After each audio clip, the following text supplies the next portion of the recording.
Hello, everyone. Hello. Oh no. It's been a while since I did that. It's been a while since I did the whoopsie whoopsie double sound.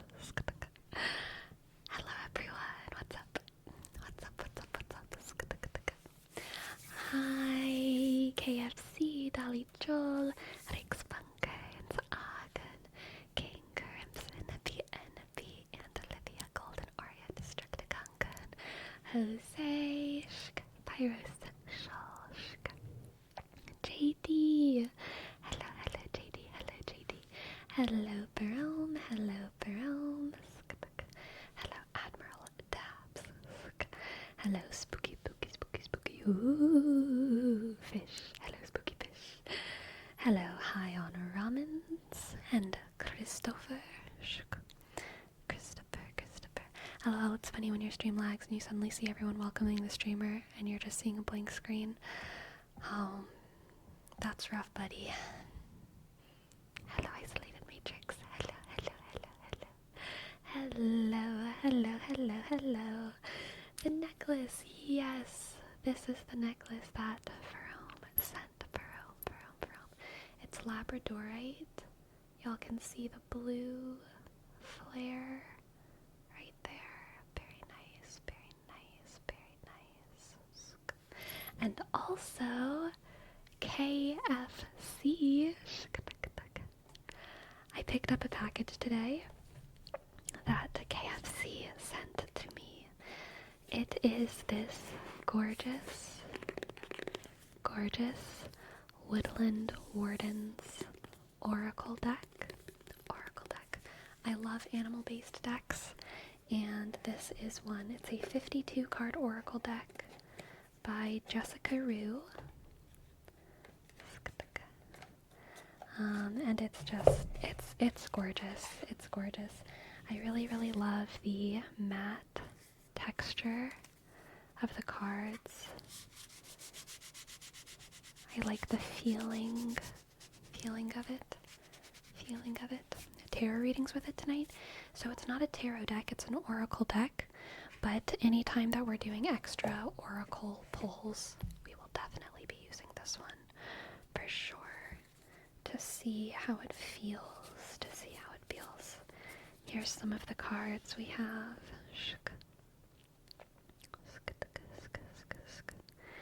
Let's see if we can make it focus. There we go. The mouse and buttercup.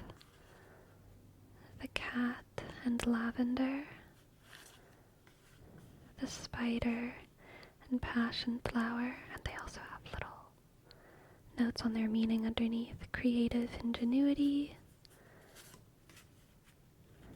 The hare and oak. New, what does that say? New opportunities.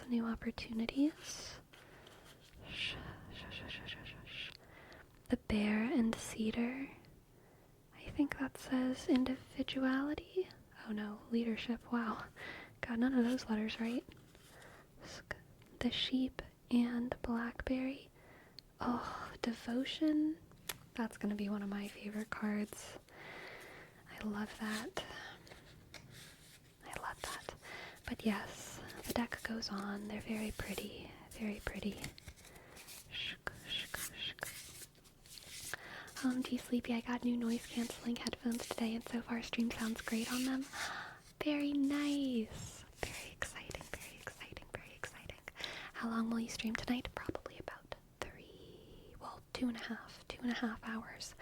Around 11, we will be reading Swoozie to be doing some ASMR Minecraft.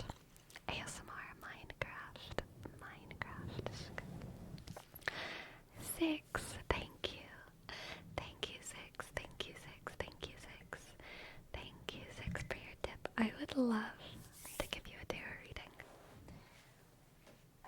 I feel like the Anima Mundi tarot and the Woodland Wardens are actually going to go really, really well together, because the Anima Mundi is kind of like a very wintry feeling animal-based deck, and this one feels very warm to me, warm daytime, springy, and this one kind of feels like dark nighttime, cold, moon and sun kind of vibes. So I already like the idea of combining these. Okay, let's see what the cards have for 6. Hello, love your latest YouTube video. Thank you, CK Rutherford. Thank you. I appreciate it. Let's see what the cards have for 6.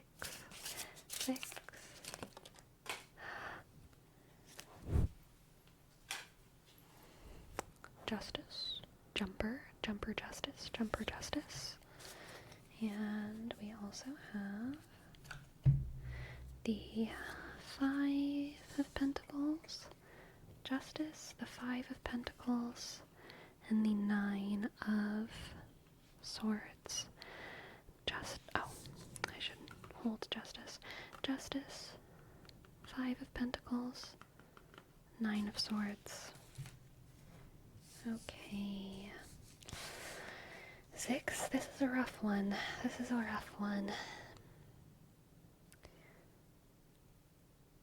I think that you feel, or you might be setting up to feel guilty over kind of some sort of fuck up. I think maybe you've messed up in some area of life and you might be paying for it a little bit, and you might be dealing with the guilt of that, kind of the guilt of knowing that what you're going through is a result of what you did. And I think the advice here that the tarot is saying is like, pick yourself up and move on. Sometimes you are the villain in your own story. Sometimes you gotta learn lessons. Don't blame anyone else, obviously. Don't dwell in despair. Just understand that whatever happened was your fault. Don't make the same mistake. Pick up and move on, okay? Learn your lesson, and try not to despair too much. This 9 of Swords can really be a card of like getting in your head and kind of languishing, so really try to resist that, okay? 6. And now let's see what the Oracle has. Does the Oracle have for 6? Beautiful. The Salamander and Black Pepper. The Salamander and Black Pepper. Inspiration.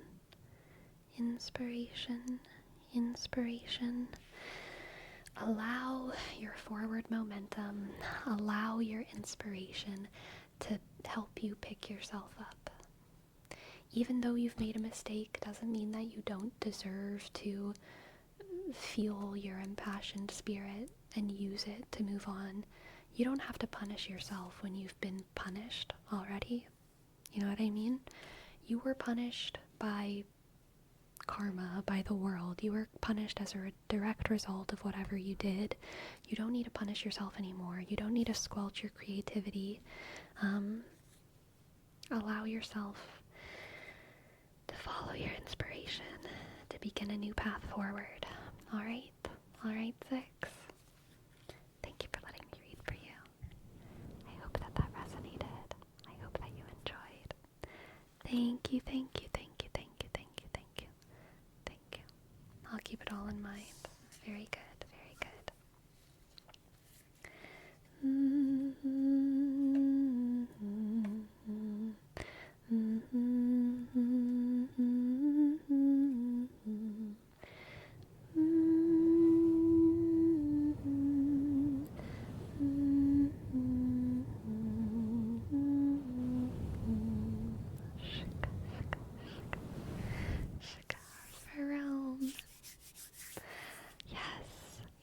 Yes. I'd love to give you a reading. Sleepy, did you also dress with a Woodland Warden theme? Not on perfect, but not on perfect. Not on purpose, but it may have subconsciously inspired me. Like,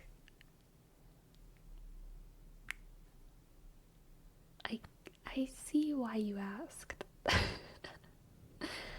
see why you asked. Okay. Let's see what the cards have for Fome. Sleepy, any weekend plans? Put a pin in that one, Destructicon. We're coming back to it, alright? What do the cards have for Fome?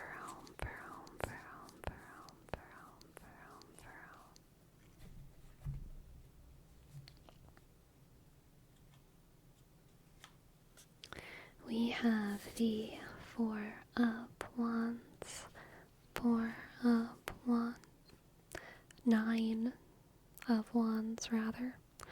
9 of Wands, 9 of Wands. The Tower, the 10 of Pentacles. Okay, wait, this is a good tower. I feel it. This is a good tower. It's already become obvious. And the 9 of Cups. Okay. No, for Fome, don't you worry. This is a great reading. You have been blocking yourself off from some kind of prosperity. There's been something that you've been like, no, not gonna open the door to that wonderful thing. I don't deserve that. I don't want to deal with all that joy. I don't want to deal with all that love. That would be too much for me. I don't have time for all that joy. There's been some good thing that you've been blocking yourself off from. You've been building a fortress. You've been building a fortress, and you're keeping out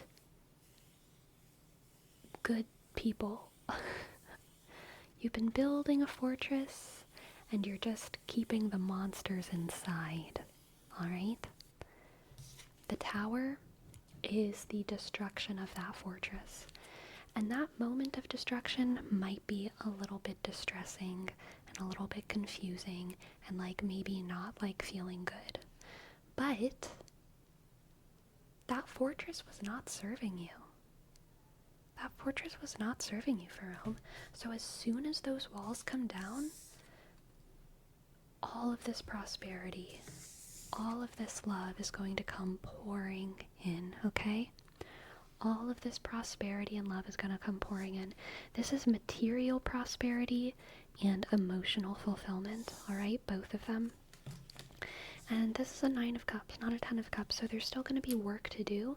There's going to be work to be done inside of yourself. You're going to need to work on accepting the love that you have been given. You're going to have to work on resisting the urge to build once again a fortress of despair. Do not build a fortress of despair. Live in the love. Live in the light. Okay, Fome? Live in the love. Live in the light. Now let's get an oracle card. Sorry. Had to sneeze for a second there. Thank you, CEO. Thank you, CEO. Let's see what the cards have. The oracle cards have.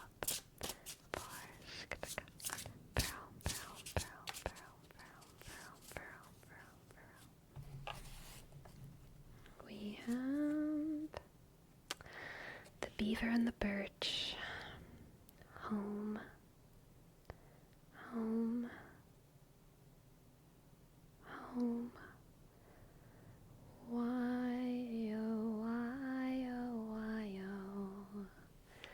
Why did I ever leave Ohio? Why did I wonder what lies over yonder when I was so cozy at home? Home. Okay. Home. Fome,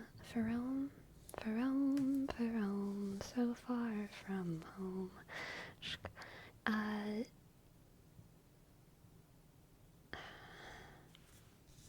I think part of what you've been blocking yourself off from is that feeling of homeliness. Huga, okay? Huga.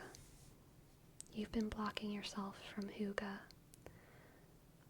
And you need to give yourself some Huga, okay? You need to accept that you are deserving of comfort and simplicity and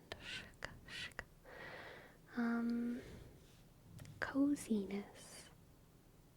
You do not need to stay within your fortress of despair and discipline. This is like that episode of Avatar where the Avatar taught all the fire kids to dance and they took them to a party. That's how you pronounce Huga. Well, it's close. It's more like Huga, probably. Huga. But Huga is fine. It's definitely not Haiga. That's not it.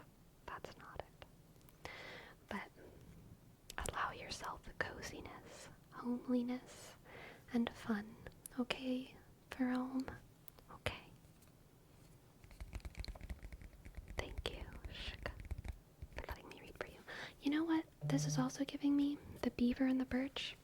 Instead of building a fortress, build a dam. Instead of building a fortress, build a home. Instead of building a fortress, build a home. Instead of building a fortress, build a home. Gotta slap that shit with your tail. You know what I'm saying? Pat it down. Pat it down. Pat it down. What if I'm afraid of opening that door? What if it fails? The door will fail. You don't need to open the door, Fome. The door is coming down. You are not in control of the door. The door is coming down. And you're going to be surprised by how nice it is when it does. You're going to be surprised by how nice it is when it does. Okay? Thank you for letting me read for you. I hope that resonates a little bit. I hope that you enjoyed.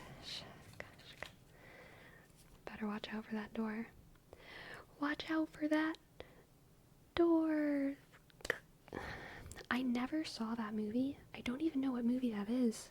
But I know I saw the trailer for it 1,000,000 times when I was a kid. What am I even referencing? Wait.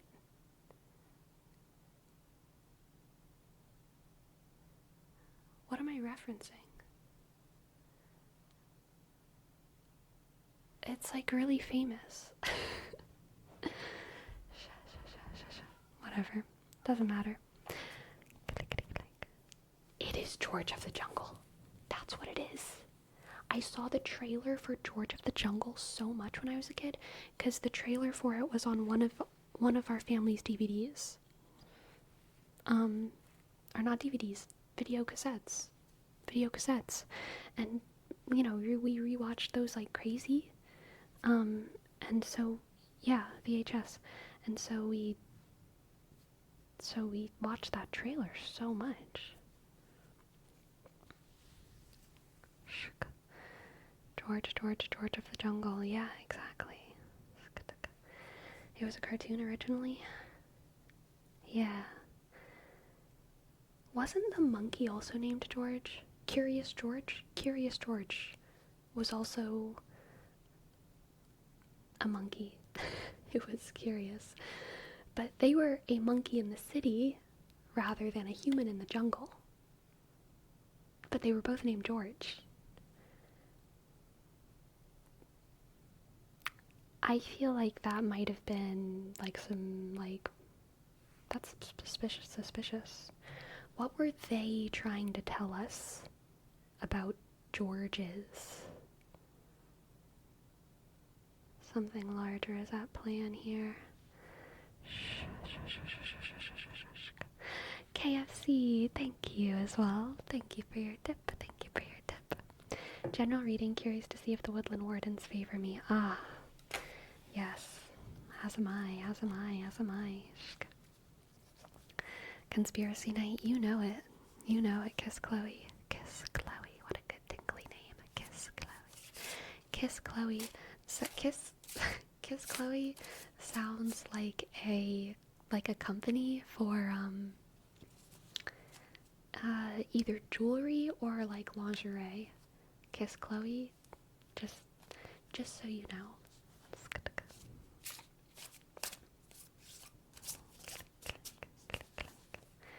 Let's see what the cards have for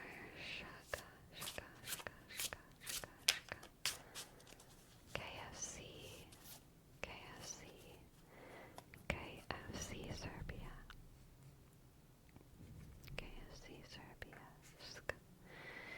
We have the Nine of Pentacles coming up again, the Nine of Pentacles coming up again, the Five of Pentacles, or sorry, Nine of Swords, and the Five of Pentacles coming up again, coming up again, coming up again, and the Queen of Cups, the Queen of Cups, the Queen of Cups, Queen of Cups, Nine of Swords, Five of Pentacles. You're having issues with this, with the nines tonight, Sleepy. I know. I don't know what's happening in my brain. I'm just counting challenged. I'm just counting challenged. Honestly, I've just been like talking bad all day. I don't know what's wrong with my mouth and with my brain. My neurons aren't firing correctly. Maybe I'm dehydrated.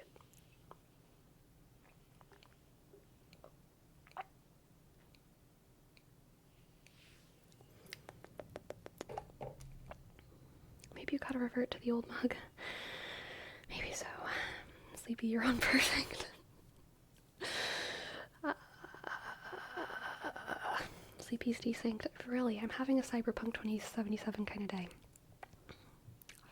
Initial release, Cyberpunk 2077 kind of day. Ooh. Having a Starfield kind of day. Okay? Also, I'm hot. Why am I hot? I'm not even wearing sleeves. Okay. KFC Serbia. Nine of Swords. Five of Pentacles. And the Queen of Cups.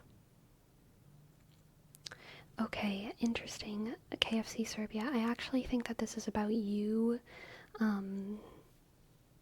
comforting someone else in their time of desolation and in their time of emptiness, in their time of abyss. I think that you are being called here to be that, almost maternal, nurturing figure to someone who is really, really going through it. And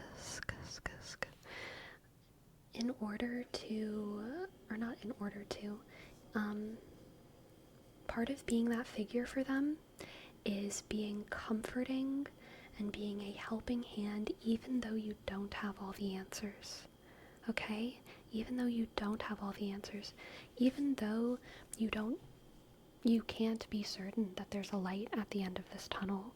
You have to be there for them, and comfort them, and hug them, and love them, and find ways to reassure them without making promises, if that makes sense. You have to find ways of comforting them without making promises about their future that may or may not come true, because the future here is very uncertain. But what is certain is that your role in this person's life is to just be emotionally there for them whenever they are going through it. Use your wisdom, the wisdom of all your years, okay, KFC? Use your wisdom, the wisdom of all your years. I want to pull, actually, for you, KFC, let's do 2 oracle cards. I was going to do another tarot card, but I want to do 2 of these oracle cards for you. Extra guidance. Okay, first of all, I accidentally pulled 3, so we're sticking with it. Second of all, we got my favorite. I haven't even looked at all of the cards yet, but already I know. This is going to be one of my favorites. Devotion. The sheep and the blackberry. sheep and the blackberry. The duck and chrysanthemum, luck. Oh my gosh, another concept that I love. As the luckiest girl in the world, I gotta love the duck and the chrysanthemum. And we also have the cat and lavender. Independence. Independence. Independence. Independence. Independence. Independence. I love the way this deck looks together. This is gorgeous. Gorgeous little spread here. Wish y'all could see all the cards at the same time, but I do not have that many fingers. I do have enough fingers to knock things off my desk, though. I don't know how I used to do it with my tiny, tiny desk. I find a way to fill this desk, y'all. And my desk used to be so much smaller. Okay. KFC. Yes, devotion, luck, independence. This ties in perfectly. I think part of your nurturing of this person, KFC, is going to be an act of devotion. It's going to be an act of devotion. Rooted in love. Not rooted in logic, not rooted in certainty, not rooted even in hope, but just simple devotion towards another. Devotion towards another, okay? And independence here is about you still maintaining your boundaries. Maintaining your boundaries and not letting their desolation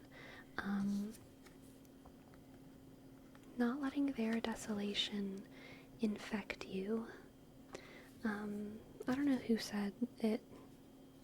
I have no idea who said it. I don't even know where I heard it. But they say that people are like little bits of charcoal, and if there's one that's orange and, glowing orange, and one that is completely cold, and you put them next to each other, either both will go out or both will begin to glow. Either both will go out or both will begin to glow. And your goal here, KFC, is to make sure that you come out of this situation with both of you glowing, okay? Do not let them take you down. Do not let them put you out. Do not let them pull you into their desolation. But you have the power, you have the wisdom, you have the devotion, the love to help light them up. And once they are warm, it will be a positive feedback loop. You will both be keeping one another warm, alright? So, that is your mission, KFC. I don't know who it is that needs you right now, but someone needs your gentle devotion, okay? Thank you for letting me read for you. I hope that resonated, and I hope that you enjoyed. That definitely sounds daunting, as I often have difficulty doing that for myself, but I'll try to step up to the plate. Thank you very much. You're very welcome. And Jesus, thank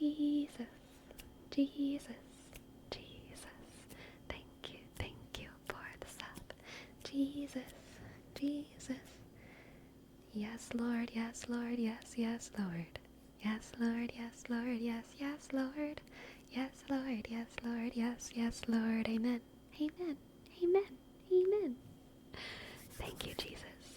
X, J, Sh, E, Sk, C, U, Sh, S, X, Thank you, Jesus. Biosocial says, Sleepy, today's video was fantastic. It was so cozy and it came out at just the perfect time for me to get a little sleep before work. Oh, that's good. That's good. I'm very glad that you enjoyed it. The members only video this week will be very similar.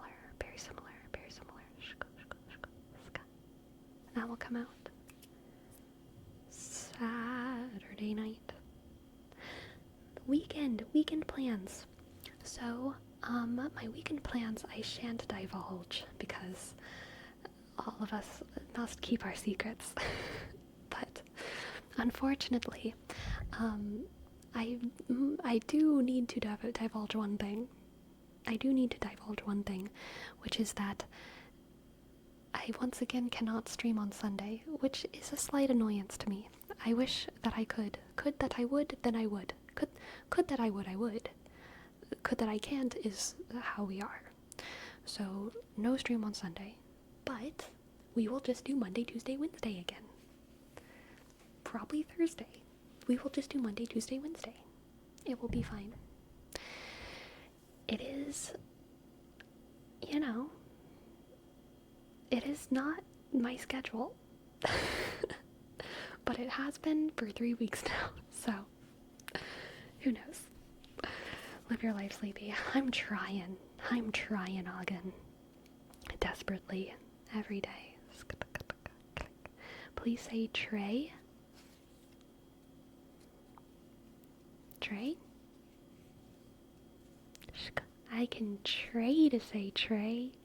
I don't know if I'll do it alright, but I sure can. Trey.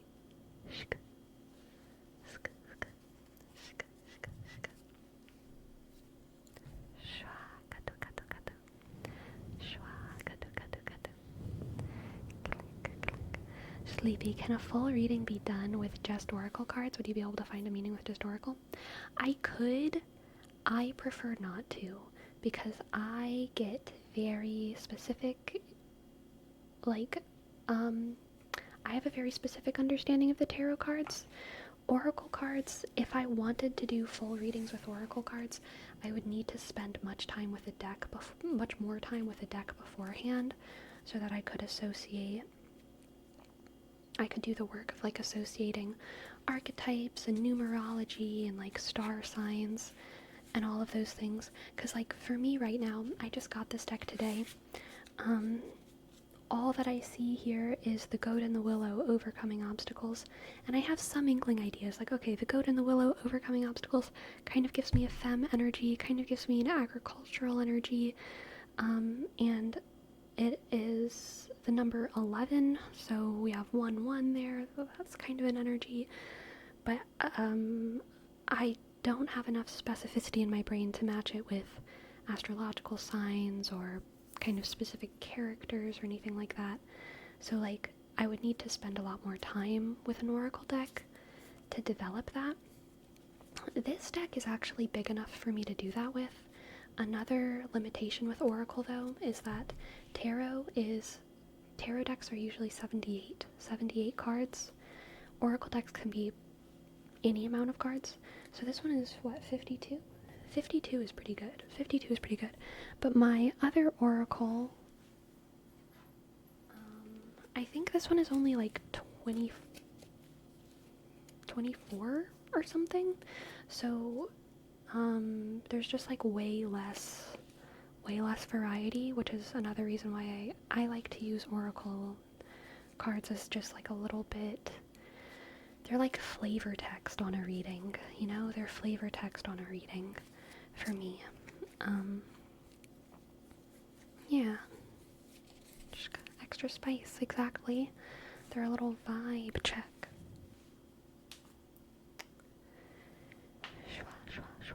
What's the difference between oracle cards and tarot? Well, I should start by defining tarot. Tarot is, there's a couple different schools of tarot, but tarot generally refers to a set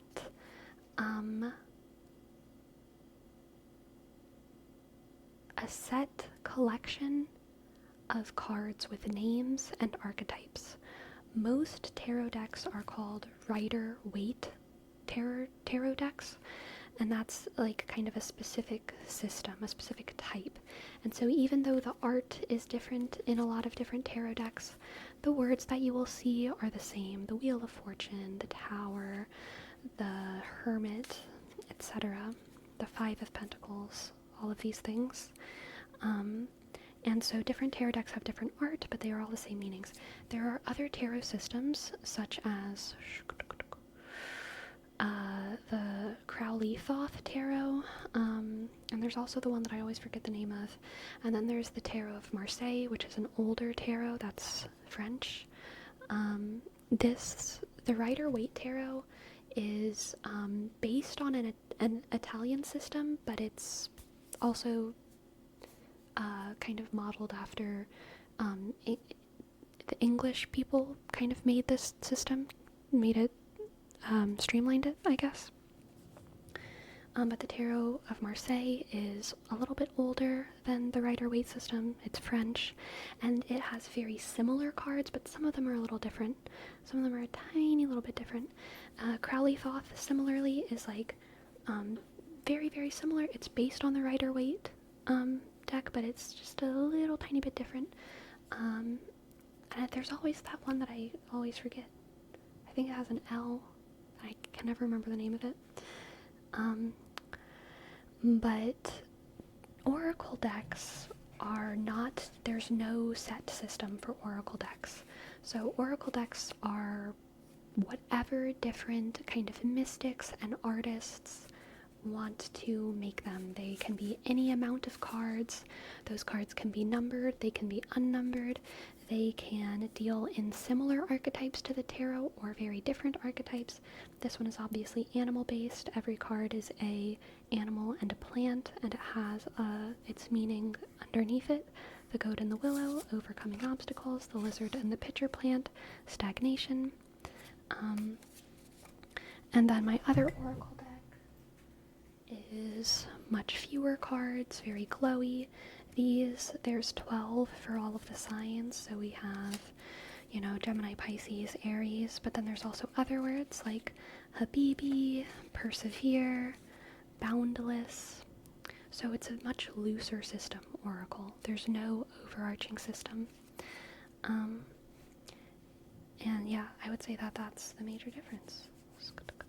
Why am I so interested in this? How do I get more into this? Just start Googling Cody. It's a big world, but it's also quite simple once you get into it, okay? It's quite simple. Lenormand, Destructicon. Lenormand is what it is. I do not know almost anything about Lenormand tarot systems.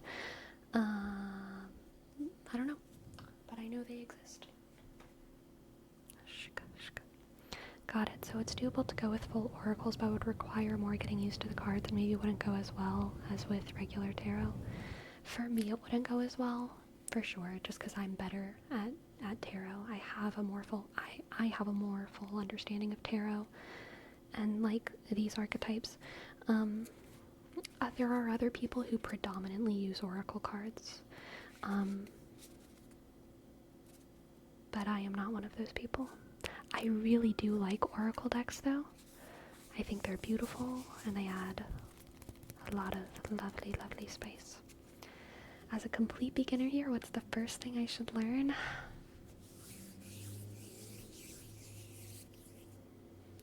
Learn your elements. Fire, earth, air, water, okay? And then once you learn your elements, I would say after that is what Destructicon says, numerology and astrological associations.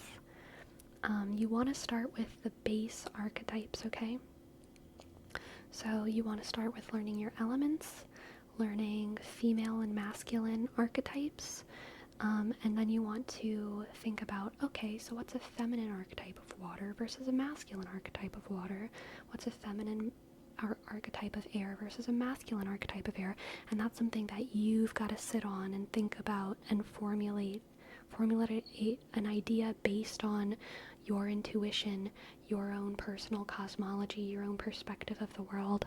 And then you can tie in numerology, just 1 through 10 numerology. I would look into like Hebrew, like Kabbalah numerology, because that's going to be more useful for tarot. They do have numerology systems that are like Celtic, but they are less applicable to tarot, so I recommend looking into the Kabbalah Tree of Life numerology. And then you can be like, okay, what's a water with a 2 with the masculine versus water with a 2 with a feminine? What's water? What is predominantly water, but with a little bit of earth, but mixed with a 3 energy? Like, what does that feel like? What does that mean? And yeah, you just want to like mix and match all of those things, like flavors. And once you're used to that, you look at the tarot, and it's extremely easy. Because let me get a better example. Because then you have the 3 of Pentacles. Pentacles, 3, Earth, feminine. How does that feel? How does that feel? All it is a 3 feminine Earth. And then 2 of Wands, 2, fire, masculine. How does that feel? How does that feel?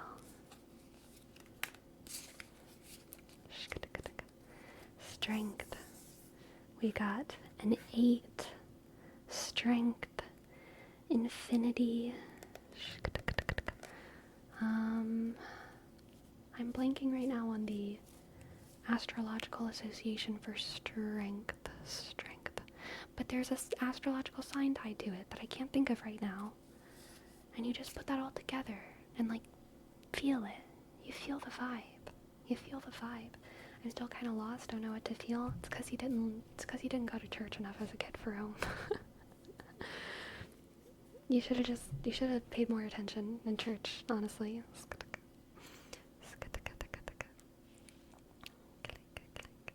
Sleepy, for you, does the meaning of the card mainly come from number, astrological association, card art? For me, the element is first. Element and then number. Element, number, card art, I would say. Element, number, card art. And then astrological association is like last. The feminine and masculine is like sometimes very loud and sometimes basically irrelevant. Like for a lot of the minor arcana, I like sometimes depending on the reading, a feminine or masculine aspect will pop out, but like 3 of Wands, like it's technically masculine, but like I don't really, like it's not a loud masculine. It's like okay, it's technically masculine, but I don't really think about it that much. But something like the Ace of Swords is like, that is like masculine. That's like a loud masculine. Yeah.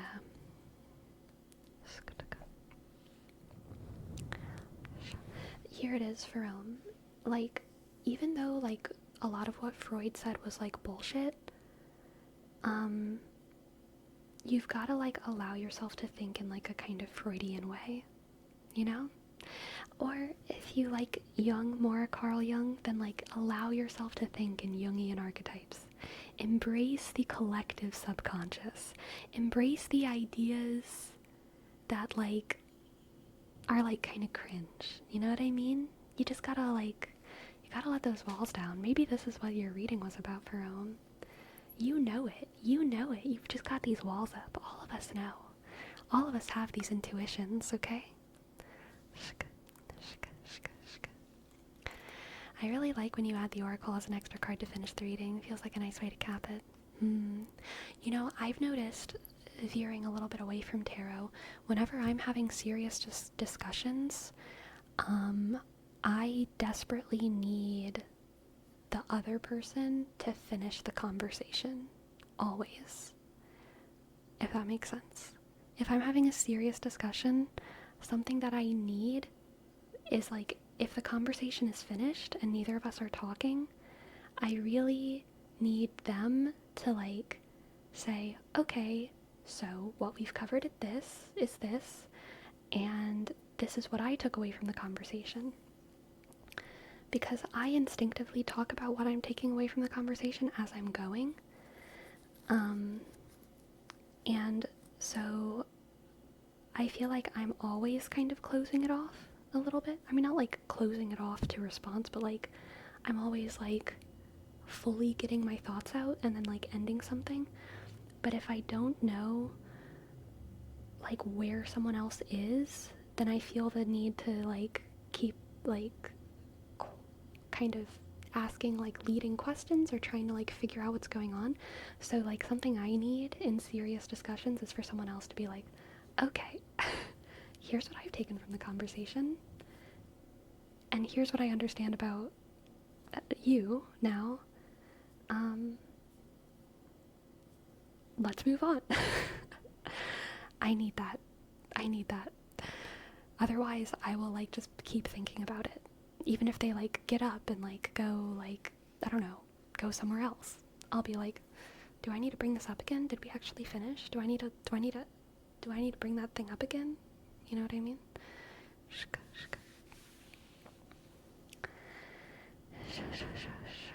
Do not kill the part of you that's cringe, Fome. Kill the part that cringes. Ah, beautiful words, Sebastian.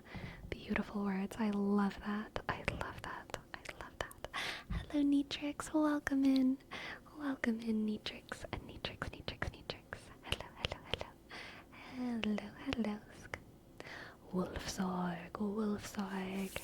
Thank you for your sub. Wolfsorg. W. O. L. F. S. O. R. G. Wolfsorg. I can see myself associating feelings and ideas to the card. What amazes me is how you're able to remember them being associated with specific cards. I guess it comes with practice. Yeah, it's definitely like a muscle memory thing, for sure. Totally unrelated to what you were just saying. Any chance you're on the autism spectrum? It's a spectrum. There's a chance. I don't know. Maybe. I kind of feel like I'm at the point in my life where like it doesn't matter too much. Like as long as I am brave enough to ask for what I need in conversations, and as long as I spend time with people who have empathy and who seek to understand me, I'm not at the point where a label or a diagnosis is in any way beneficial to me. So I'm not going to go through the trouble of seeking any kind of label or diagnosis. I also genuinely don't know if I would even fit that diagnostic criteria. But I do definitely think that like for younger people who are still in school, people who are in more stringent workplaces, more high stress workplaces, the diagnosis label can be very important for them getting access to the like care and resources that they need. But like for me, it's just like not important because I don't get anything from the label. There's no resources that I need. So yeah, that's why I don't worry about it too much.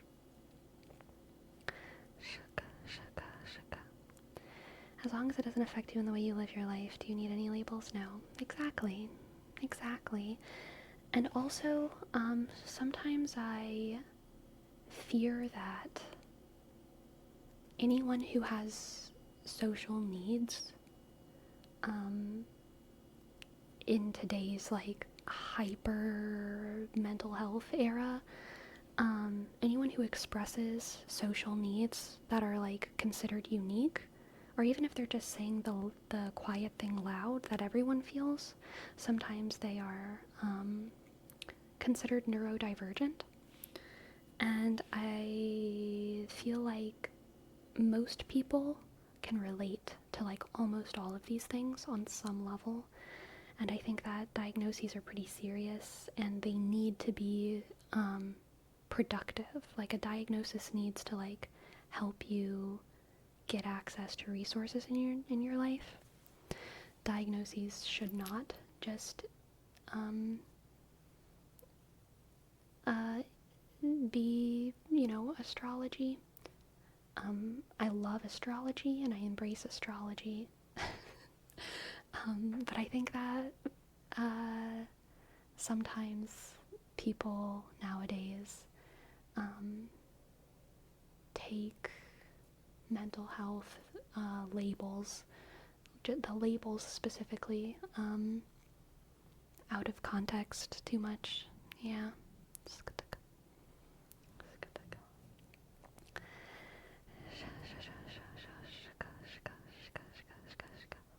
It shouldn't define you, but it should assist you. Yeah, for sure. In defense of labels, I know from a couple of friends on the spectrum that having a concrete diagnosis made them feel a certain closure or some understanding of what had felt wrong for a while. Yep, that's fair. That's fair. Totally. Hello, patrolman. Welcome in, welcome in, welcome, welcome. Welcome in.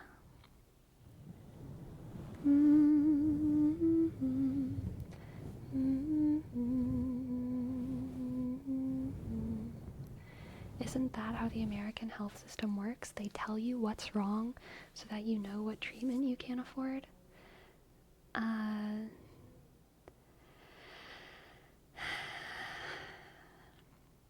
That's how the American health system doesn't work, I think.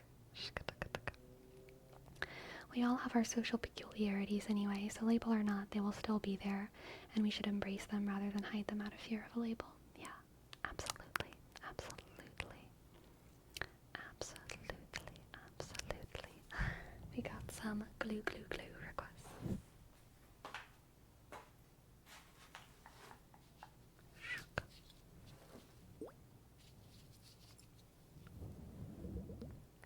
Bloop, bloop, bloop. Bloop, bloop, bloop. Bloop, bloop, bloop. Bloop, bloop, bloop. Bloop, bloop, bloop. Bloop, bloop, bloop. Bloop, bloop, bloop. Bloop, bloop, bloop. Bloop, bloop, bloop. Bloop, bloop, bloop. Bloop, bloop, bloop. Bloop, bloop, bloop. So as it goes. Want to talk about the floods in Dubai? I don't know anything about the floods in Dubai. I think the term neurotypical can be useful in discussion, but there's probably not anyone that fits those criteria to a T. Yes, I agree with that. I agree with that. I agree with that. It's kind of like saying someone's physiotypical. Physiotypical? No one is in perfect physical health for their entire life. Literally no one. We all die. Like, no one. No one goes through life without having some brain sickness. No one goes through life without having some body sickness, you know?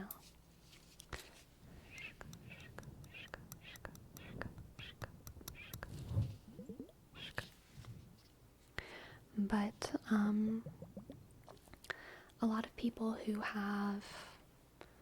catch a cold or who catch a really bad flu for a season,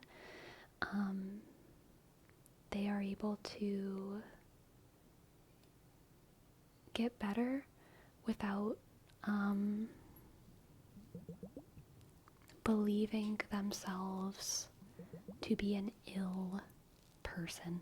You know, they're like, I got sick. I got really bad bronchitis and I had my voice lost for a year. And even still after going through physical sickness for a year plus, they're able to kind of go through the system and be considered like not an ill, sick, broken person. But a lot of people who go through any kind of mental condition are forever considered sick, you know? You can have both of your parents die when you're in high school and then have a horrible time and be depressed for a long time. Then your life, and you get that diagnosis, and then your life gets better because you get older and you go to college and you get a whatever. and then you're still considered mentally unwell because you had this diagnosis of depression when you were younger. Something about mental diagnoses, they just follow you in life more than other things, even though sometimes they're circumstantial and sometimes they're not circumstantial. But I think that there needs to be a better distinction between the mental diagnoses that are based on circumstance and the ones that are based on, a semi-physiological imbalance inside your brain wrinkles.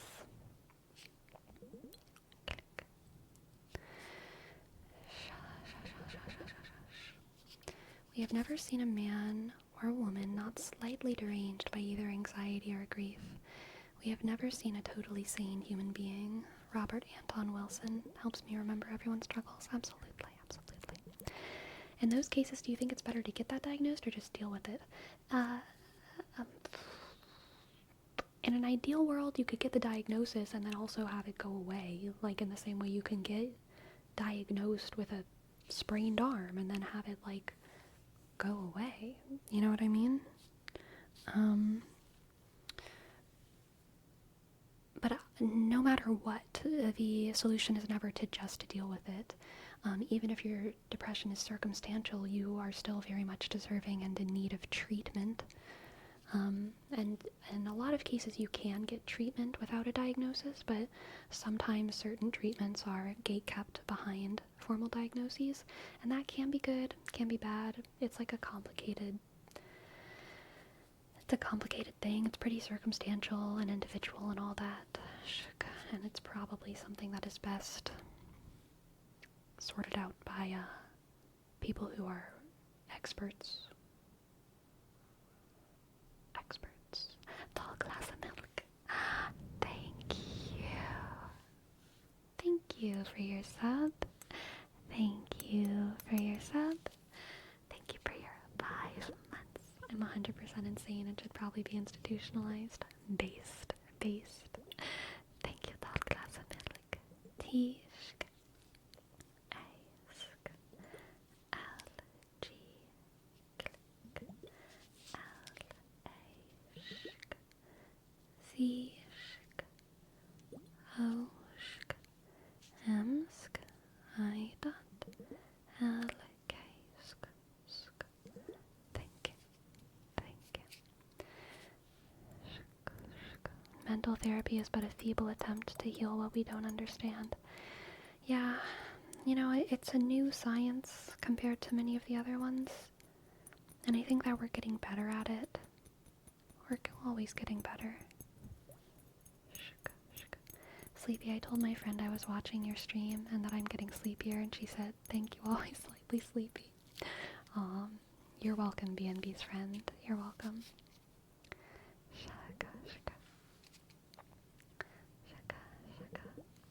As far as I know, my depression and anxiety isn't something to be cured. It's just something that I have to learn how to manage.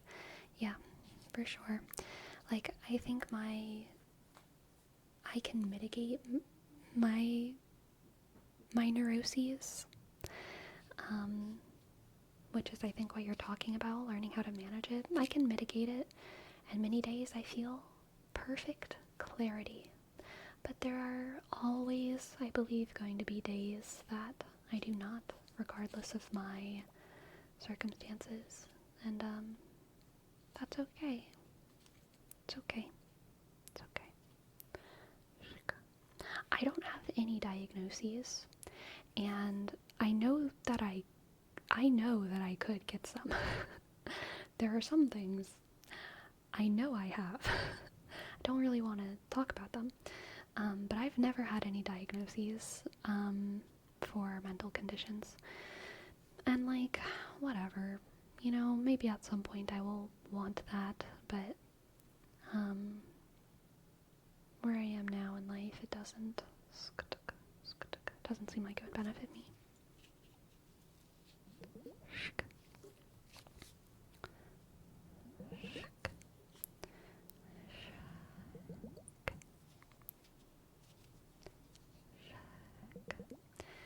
chat. It's okay being diagnosed doesn't define your worth. Spread the love. Yes, spread the love, spread the love. Sleepy's just like it is what it is. Yeah, kind of. Do you think that those type of mental conditions are here to stay with us for the long run, or just triggered by something in specific and may go away after time? I don't know. I mean, it depends. It depends on the person. Depends on the condition.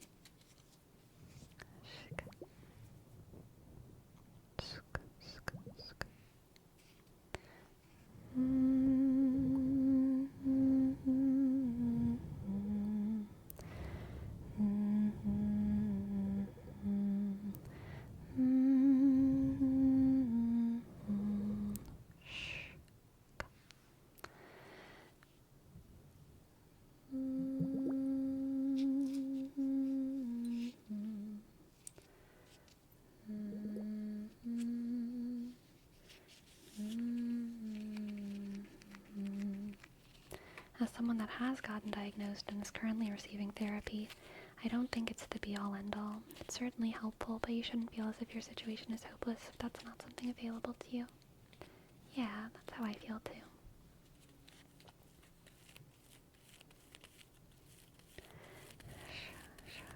At this point, my mental health is a feature, not a bug.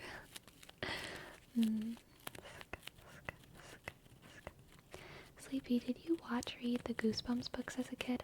I didn't. They scared me. I saw them as a kid in the library, and even looking at the covers, I remember this was before I was even in school, so this was the public library of the town.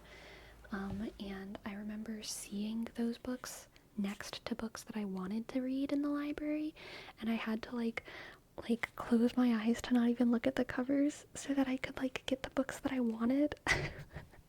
Because they scared me so much. I was so scared of those. And I have not read any of them. Even still, as an adult thinking about them, I get this feeling in my tummy, oh, I can't read that. I can't read that. That's too much. And I'm sure it wouldn't be now. Because I like horror movies. But whenever I was a kid, I was a big scaredy cat.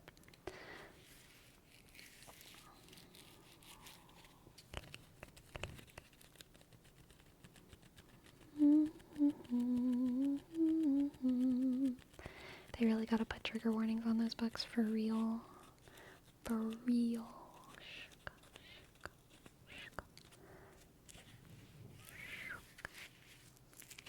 I'm such a huge horror fan. It's my favorite genre by far. I mean, I used to watch so many horror movies, towards the end of high school, beginning of college. I was a horror buff. I watched all the horror movies. As I've gotten older, at a certain point, I just started getting bored with the genre.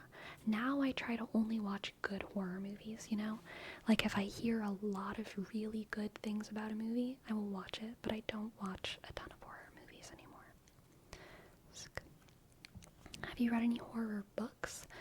I've read House of Leaves, which I think can be considered a horror, psychological, existential horror thriller. Also, whenever I was a kid, I did read at least one horror book. The one that I remember was Wait Till Helen Comes, which was a little ghost story. Very small, I don't know, I think I was 7 or 8 when I read it. So, nothing impressive, but I do remember enjoying it. What's your favorite horror movie?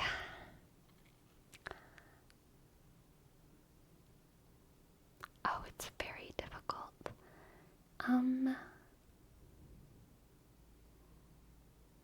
I don't know.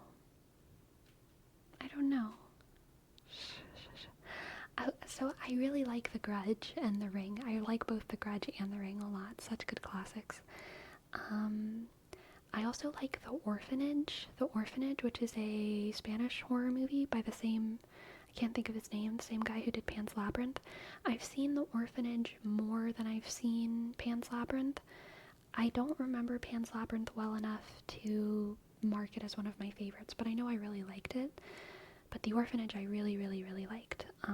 So I like The Orphanage.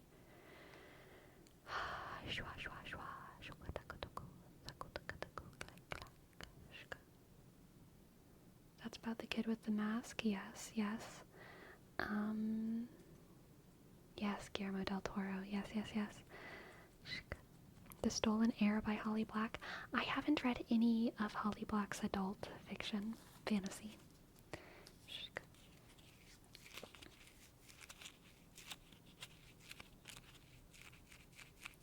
Any scary movie that you watched as a kid that still brings scary memories now? Yes, I've talked about it before, and I've talked about how I couldn't remember the title for it, and y'all figured it out for me, but I still can't, I've forgotten again. It was a long time ago, but there was a horror movie that I watched when I was a kid that was black and white, and it was a haunted house horror movie where a team of ghost hunters was going to, or it might have been, not completely black and white, but very early color. I can't remember. George of the Jungle, maybe. It was either black and white or like very, very early color. I can't remember. But it was a team of ghost hunters going to a very old, big mansion, and I remember there was a library that smelled like death that like no one ever walked into. And I remember there was a scene where these two women were like sleeping in the bed and they were hearing banging, banging, banging, banging, because it was a banging ghost. It was one of those ghosts that's bang, bang, bang, bang, bang, bang, bang, bang at night. And they got scared, and so they held each other's hands in the night, and then the lights came on and the beds were actually like super far away, so it was like, who was I holding hands with? You know, one of those moments. And I think at the end it was like a pretty ambiguous ending, and I think that's what unsettled me the most about it. I was just like, I don't like the unsettling feeling of this mystery not being solved. I think, like a lot of, I can't remember if all of them died or if one of them died or whatever, but like the mystery was never solved. And I remember like being terrified by that when I was a kid. For sure. That one stuck in my brain. How do you feel about found film? I like found film. I love found film. I think it's just fun. I love it. We worked that one out a while back. Yes, The Haunting. Is it really just called The Haunting? I don't think it was Legend of Hell House. It might have been called just The Haunting. Let me look it up. The Haunting old horror movie. 1963 British horror film, directed and produced by Robert Wise, adapted by Nelson Gidding from Shirley Jackson 1955 novel The Haunting of Hill House. I feel like it wasn't Hill House.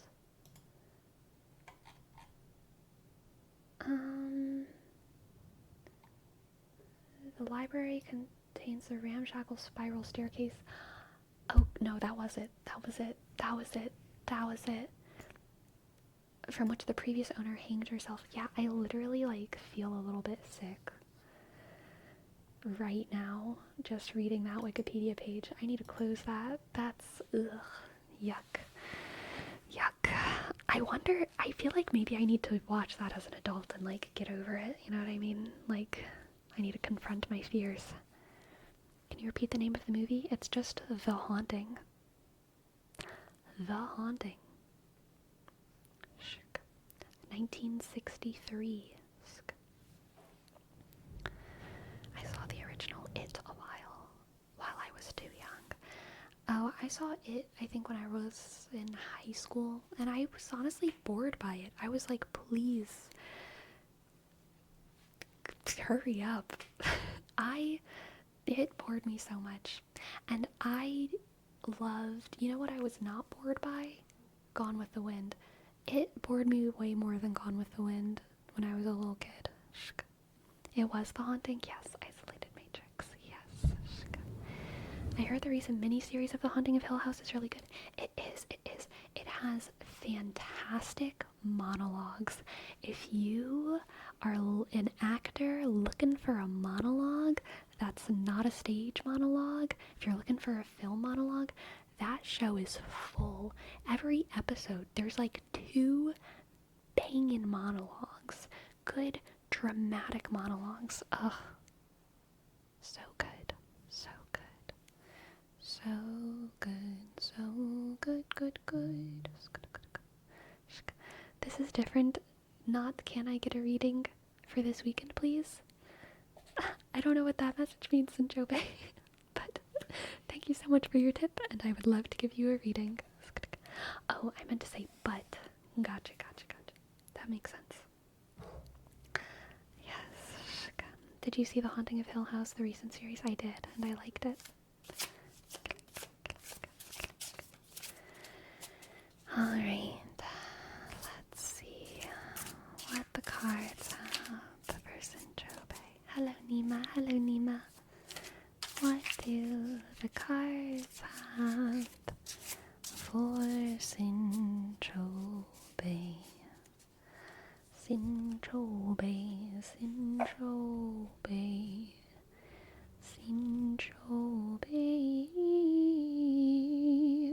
That's the Gregorian chant version of Sinchobe.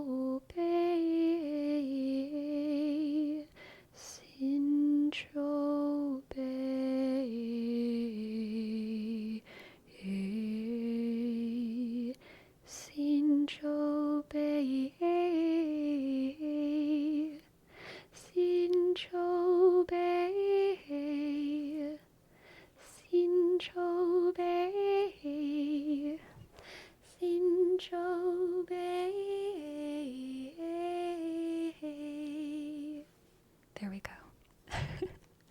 Okay, Sleepy Gregorian Chants album win. I need to get some more sisters. I need some sisters, okay? I need some sisters. Can't do it by myself. Anyway, Sinchobe. We have the Four of Wands, and this time it's really a 4. I keep saying 9. I mean, I keep saying 4 when things are 9s tonight, but this is actually a 4. Four of Wands. We have the 10 of Cups. Oh my goodness, this reading is slapping. The Lovers. Oh my goodness. And Judgment. Ugh. Sinchobe, you make me sick. Such a good reading. Okay. The chant really boosted the power, for sure. Oh my gosh, whenever I do that with my hands on my desk, I wiggle it. That's a little bit scary. One day I will knock my camera down. It's very precariously the way that it is. Anyway, Sinchobe, we have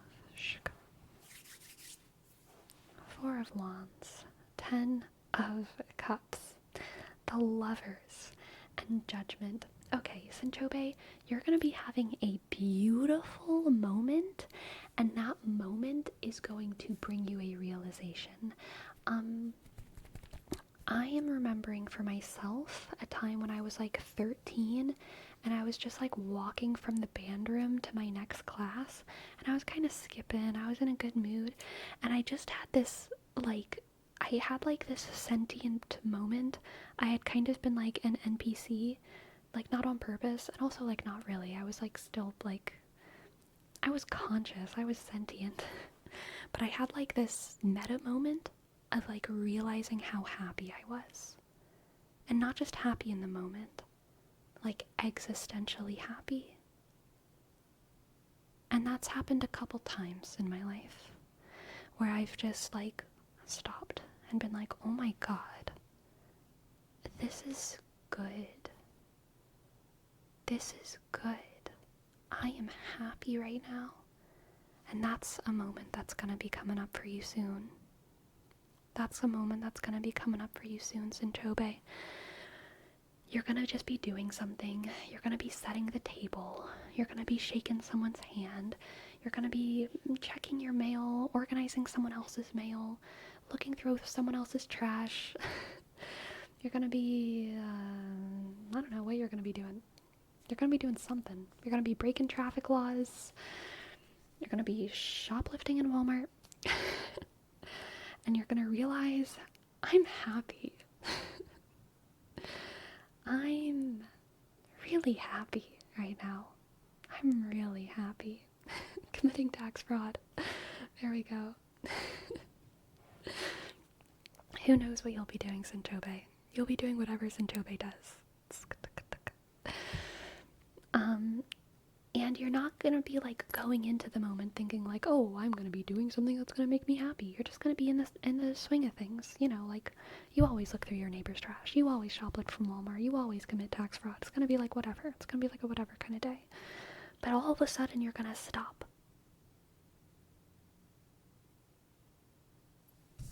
You're gonna realize you are so happy right now. You're gonna see yourself and experience yourself from the outside and be like, oh my god, life is good, and I am happy, and I am okay. Life is good, and I am happy, and I am okay. And right now, I have everything I need. I am warm, and I am fed, and I am doing what I love. Looking through my neighbor's trash. And I don't need anything else. I don't need anything else right now. Okay? Let's get an oracle card for you as well. Let's get an oracle card. An oracle card. An oracle card for Sinchobe. Neatrix. Neatrix, what the heck?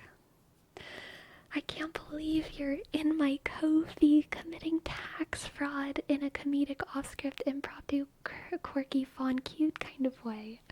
Oh my gosh. Oh my goodness. Thank you so much, Neatrix. I hate to like thank someone for committing tax fraud, you know what I mean? But like, thank you. Thank you, thank you, thank you. Thank you. Thank you. Thanks for tipping me with the company card, you know what I mean? Okay, Sinchobe, this card is for you.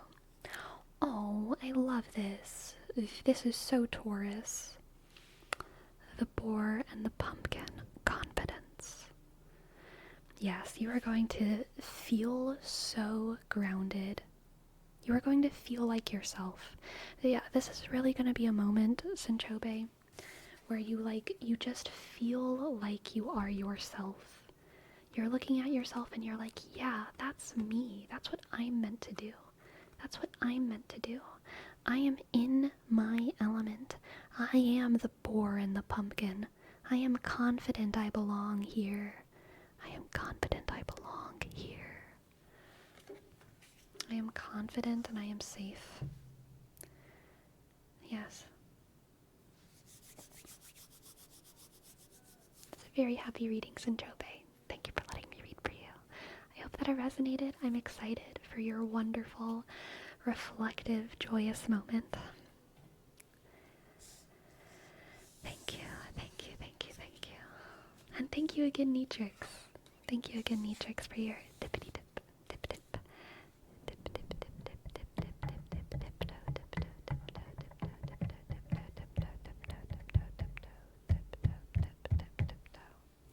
Tiptoe, y'all.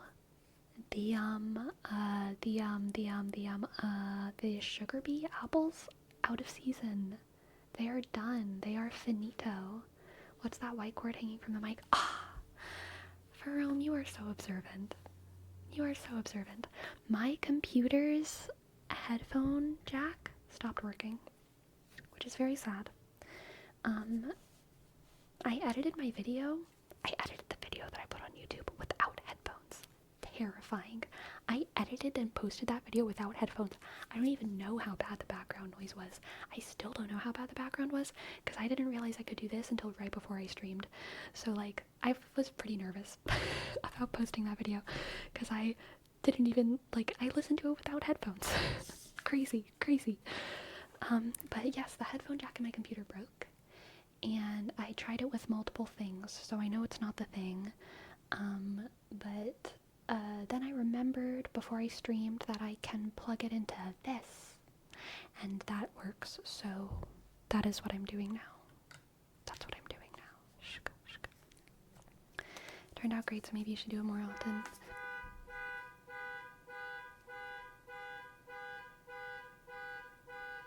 Oh god. Oh god. Oh no. No. I'm so sorry. I'm so sorry. It's not me. It's not me. Oh god. No.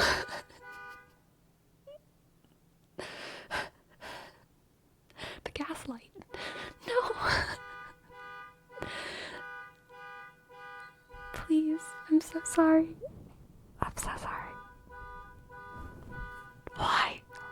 Why is it happening? Why is it happening? Why is it happening? Please stop. Please stop. Please.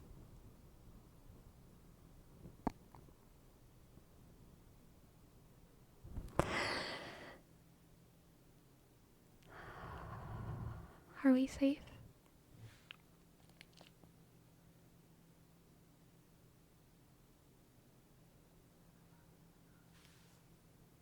Are we safe? No. No. No. No. No. I don't like it. I don't like it. I don't like it at all.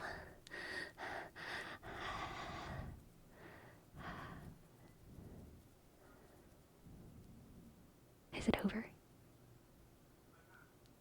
I hear people. I hear men.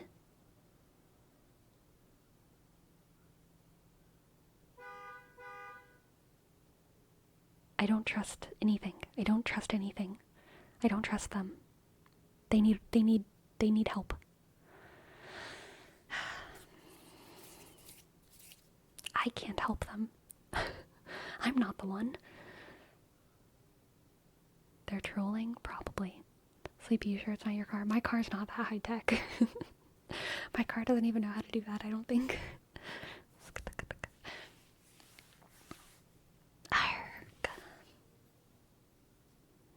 Your car doesn't have an alarm? I don't think so.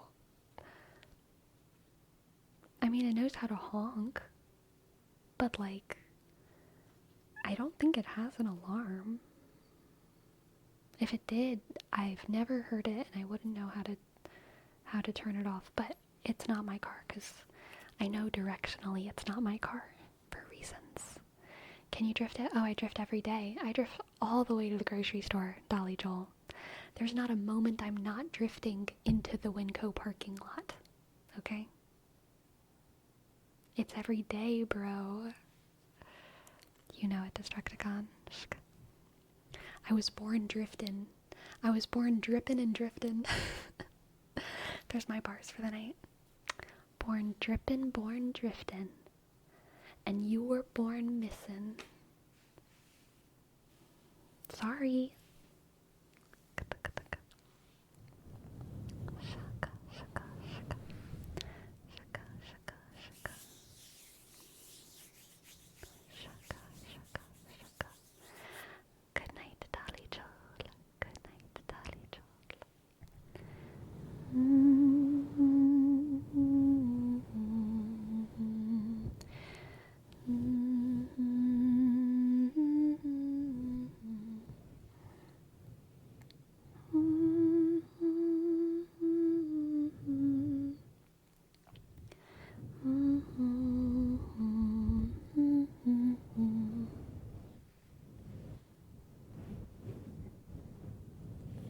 Pop quiz, 7 sharks and 7 days of the week in 3 languages. Okay, let's do our days of the week in 3 languages.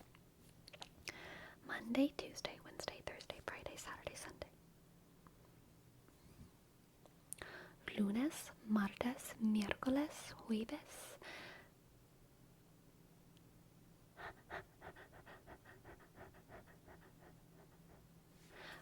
Lunes, martes, miércoles, jueves.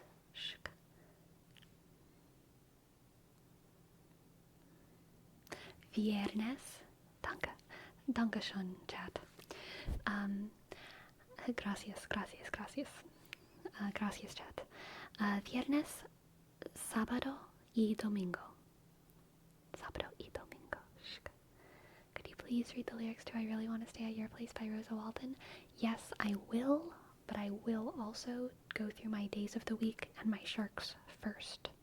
But thank you very much for your tip, and I will do that soon. Lunes, martes, miércoles, jueves, viernes, sábado y domingo. Montag, Dienstag, Mittwoch, Donnerstag, Freitag, Samstag y Sonntag. Sonntag? 3 languages of days of the week. Now sharks in as many languages as we can. Shark in English, Shiork in Gaelic, Rekin in French, Rekin in Polish, Sango Korean, Samet Japanese, Tarish Hebrew, Squalo Italiano,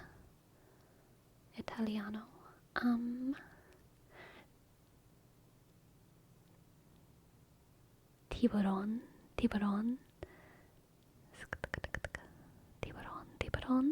in Espanol, and haifish in German. Haifish.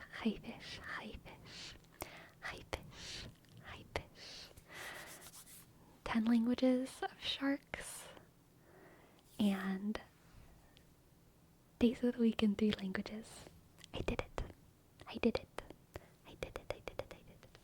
Sleepy, do you feel like you have an aptitude towards languages, or did you do training memorizing ARC after stream? I do not have an aptitude towards languages because people who have an aptitude towards the languages have an aptitude for conjugating stuff. I have an and like putting sentences together and like picking up on like linguistic patterns and like doing all that. I do not have an aptitude for that. Truly, not at all. I have an anti-aptitude for that. That stuff is super hard for me. But I do have an aptitude towards strict memorization, vocabulary. It's part of why I was good at theater in the beginning, and also theater fed it. Like I got even better at it whenever I was doing more theater and like memorizing lines and stuff. But I do not actually have an aptitude for languages, because I'm very bad at like putting it all together and like conjugating things and understanding what I'm spoken to and like coming up, like I'm very bad at all that. But I am pretty good at memorization. Anyway, Pyrosocial, thank you for your tip. Thank you for your deep. Thank you. I Really Want to Stay at Your House by Rosa Walton. I really want to stay at your house.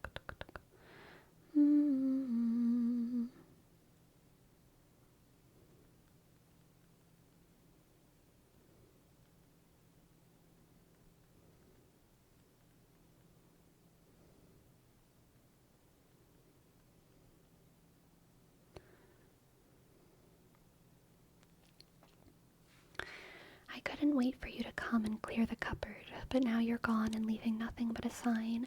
Another evening I'll be sitting reading in between your lines because I miss you all the time. So get away, another way to feel you didn't want yourself to know, and let yourself go. You know you didn't lose your self-control. Let's start at the rainbow, turn away.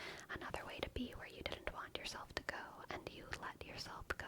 Is that a compromise? So what do you want to do? What's your point of view? There's a party, screw it. Do you want to go? A handshake with you, what's your point of view? I'm on top of you.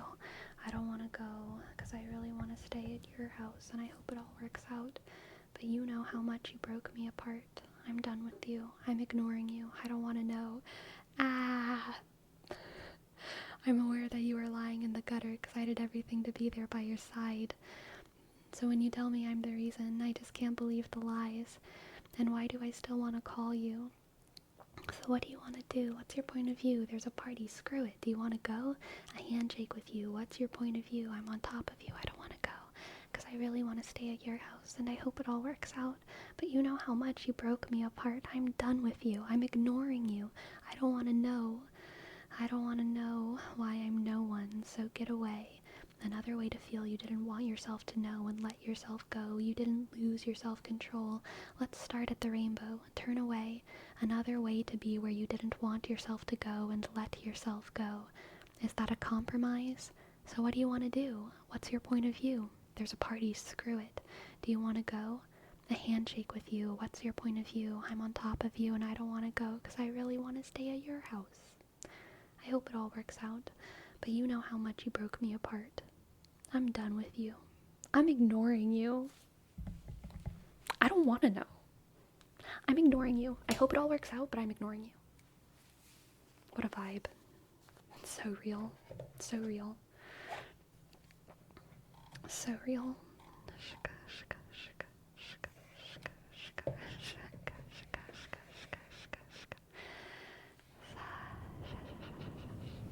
Hi Sleepy, how are you? Also, I think your shirt is cool with the shrooms. Thank you, McJake. Welcome in. How was your gym sesh? What did you lift today? Bricks? Bears? Jugs of water? Old people? Babies? My gym session was legs. Oh, you lifted these guys. You lifted the legs. Very nice. Did you do these? Did you just do little leg liftings? I'm lifting my legs. Y'all can't tell. But I am. Shka. Shka. Shka. Click, click, click. Sleepy, how many toddlers do you think you could bench at once? Not much. I don't got those mama muscles yet. But one day I will. I could probably just bench press one, honestly. I mean, right now I could bench 0, because when you bench press, you have to lift it all the way up, right? You have to, like, straighten your arm. I can go but this straight. This is as straight as I can go. This one can go straight. It can even go backwards. Just a little bit backwards. You might be thinking of shoulder press. Oh, bench press you go forward? Well, I also can't do that. This is as straight as it goes.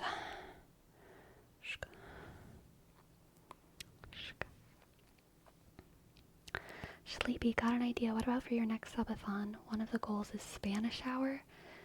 No. Cut that idea. Sorry. Too long. 10 minutes? Maybe 10 minutes. Maybe 10 minutes. Maybe.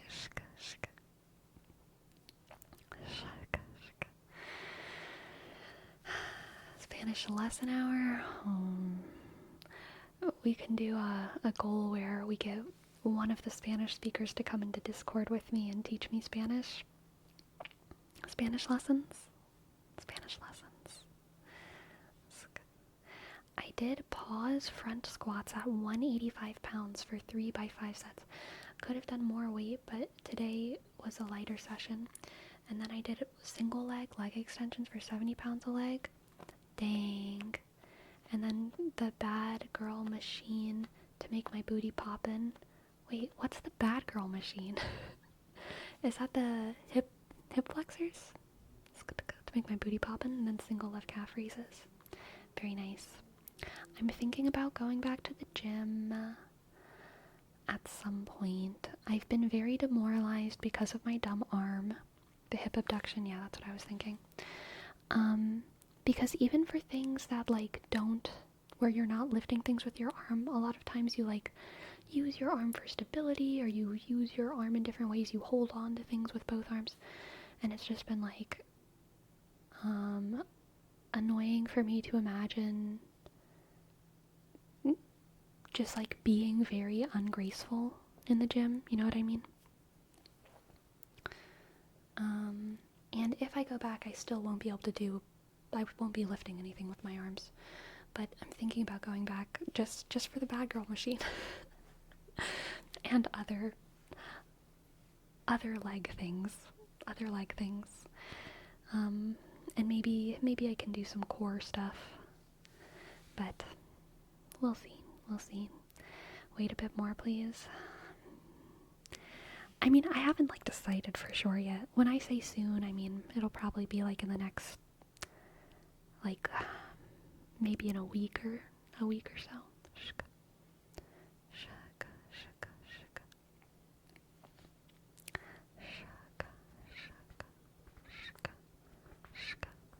I paused my membership for Rome.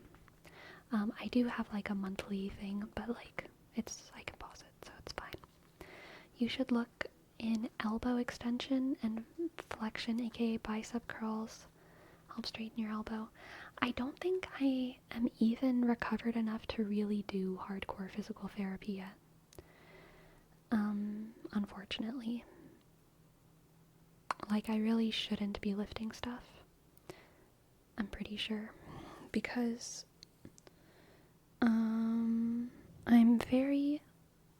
I'm very nervous about scar tissue being an issue.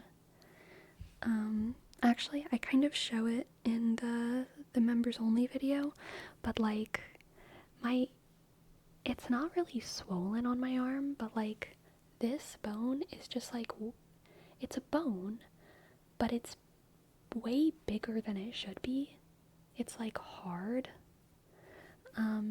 And like, I don't really know, like, you can tell on this arm, it's like it's not as big. It's not as big, right?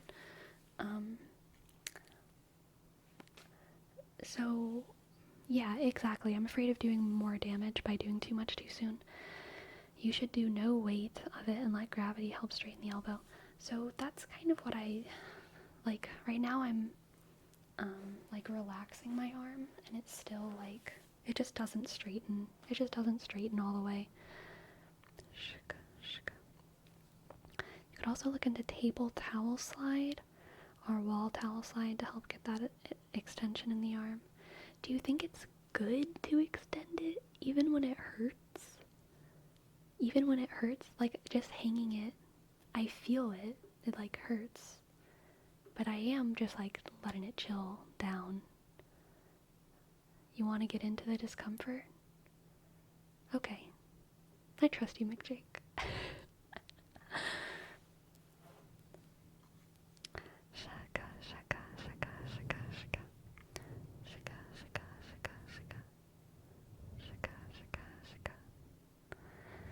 As most dance teachers say, it's only wrong if it hurts.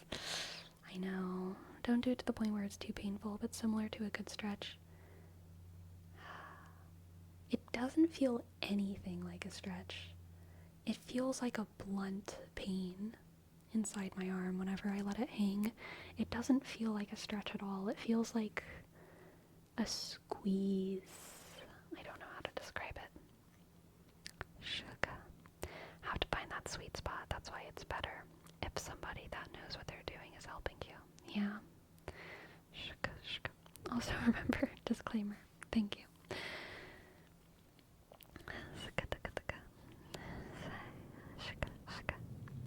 Good night, soda planta.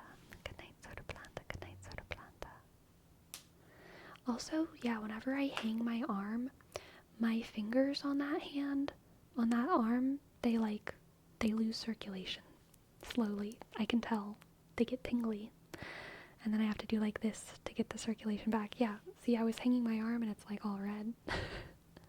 So I don't know what that means. But, whatever.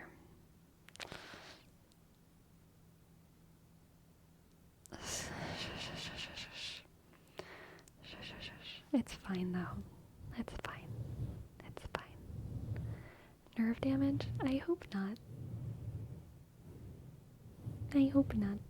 I hope there is not the nerve damage. But I don't know. We'll see. As time goes on. We will all find out together, I'm sure. You should do nerve glides. Look up ulnar and medial nerve glides. Ulnar and medial nerve glides. Okay, I'll write that down.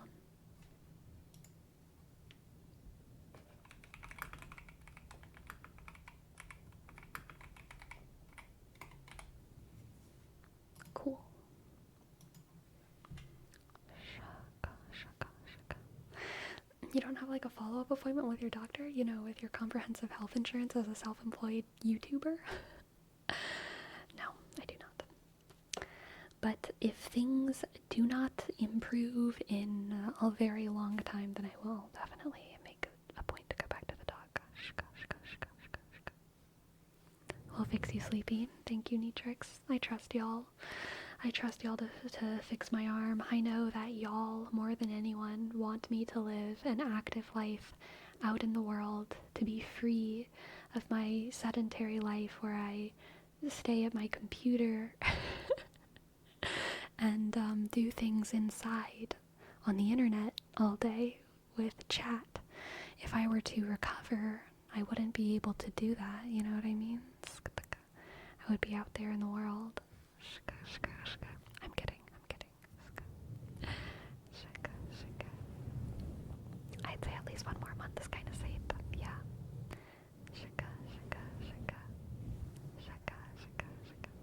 Oh, so it's our fault. I get it.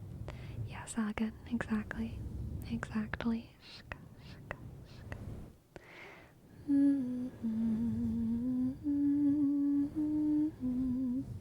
Okay, stay hurt a bit longer. Classic.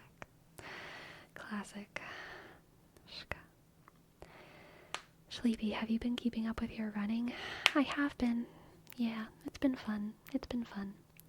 Running remains fun, especially with the sunny weather. Sunny, pretty weather. It's been very pretty. Are you enjoying it now? I'm enjoying it way more than I thought. A big part of why I'm enjoying it is because my route is so pretty, but the beginning is the worst. The beginning part of my run, oh my god, I hate it. Because not only is the beginning just always the hardest anyway with any run, but the beginning part of my run is uphill over like an ugly bridge. It's uphill over an ugly ass bridge.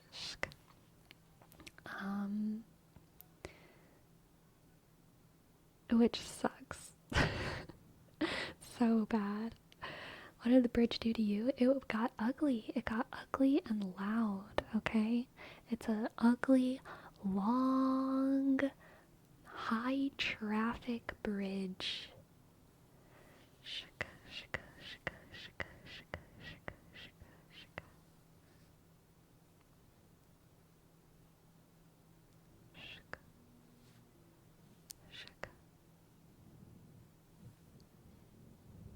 You know what?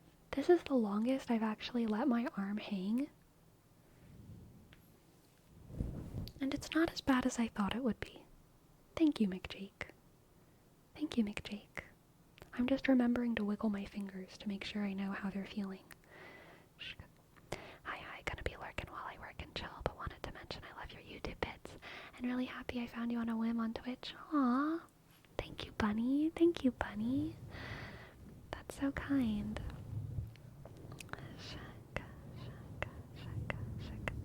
Running does suck, lol. I run 2 to 3 miles every other day.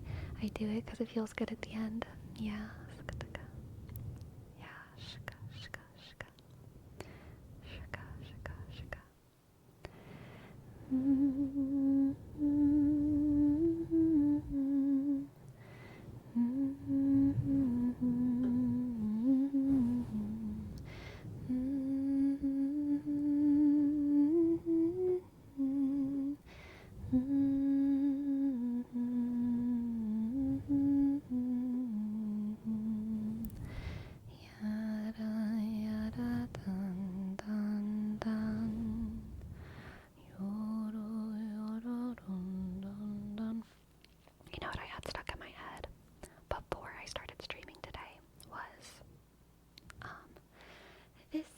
The day the Lord has made, let all the earth rejoice.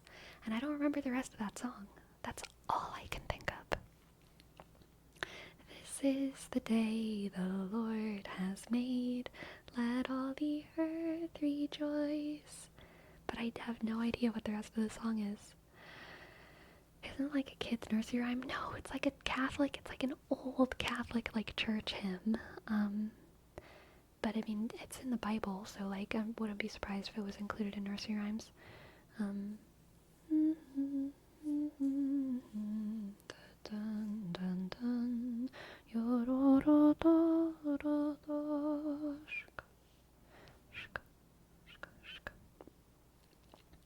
There's like 3 generations of Catholic church songs, okay?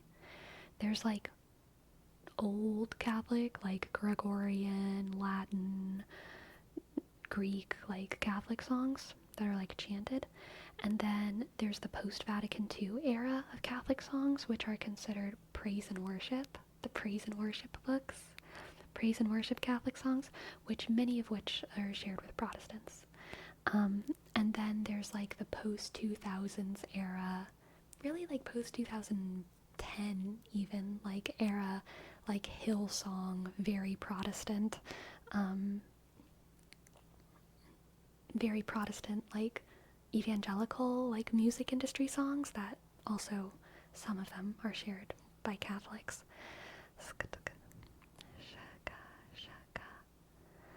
Is it not that just repeated? I don't think so.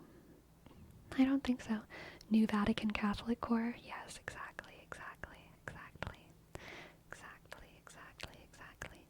What about the pop rock Catholic music? So depending on what pop rock you're thinking of, it's either the praise and worship songs or the new evangelical ones. But there is also like death metal Catholic songs, but those you don't sing in church. Those you just vibe to and you talk about at Bible study with your other like alt Catholic friends, but like you don't like sing those at church yet. Have you ever heard Christian metal? I have. Do you ever listen to Catholic music? Not church music? If I'm listening to Catholic music, I'm listening to church music. Alt Catholic is a scene. It is.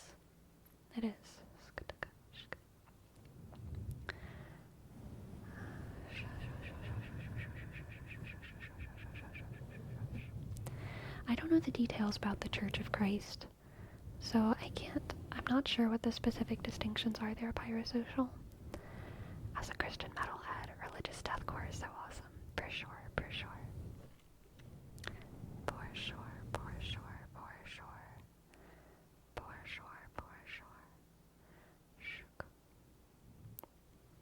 I grew up Church of Christ, it's Protestant. Gotcha. Well, there's then a lot of differences, Pyrosocial, and I'm not going to know all of them, but generally the biggest difference between Catholics and Protestants, I would say, would be belief in like the idea of the Pope, the Vicar of Christ on earth, with a charge of leading the world, leading the Catholic Church, and then veneration of the saints, veneration of Mary,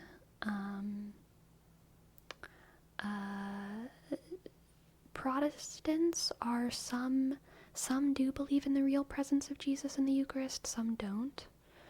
Then there's like the sacraments like confession, and Protestants have different views on baptism depending on the denomination as well. Some of them do baptism, some of them do infant baptism, some of them don't.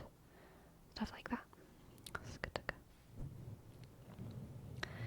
I grew up Church of Christ too, and I've always wondered about the differences of all the different divisions of Protestant beliefs. Oh my gosh, Pyrosocial and Green Ninja, anyone who is interested in all those little minute details,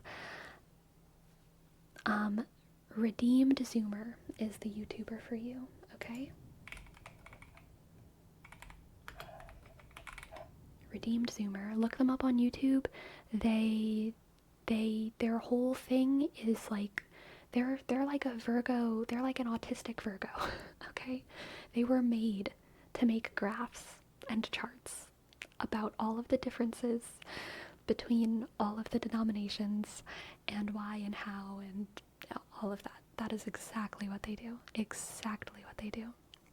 But their Reconquista movement and rhetoric is a little sus. I haven't looked at all of their stuff, so I totally believe you. I don't agree with them because they're Calvinist and I'm Catholic, so I don't have to worry about agreeing with them. But they are Calvinist, which, like, I think most Calvinists are autistic Virgos, actually. So,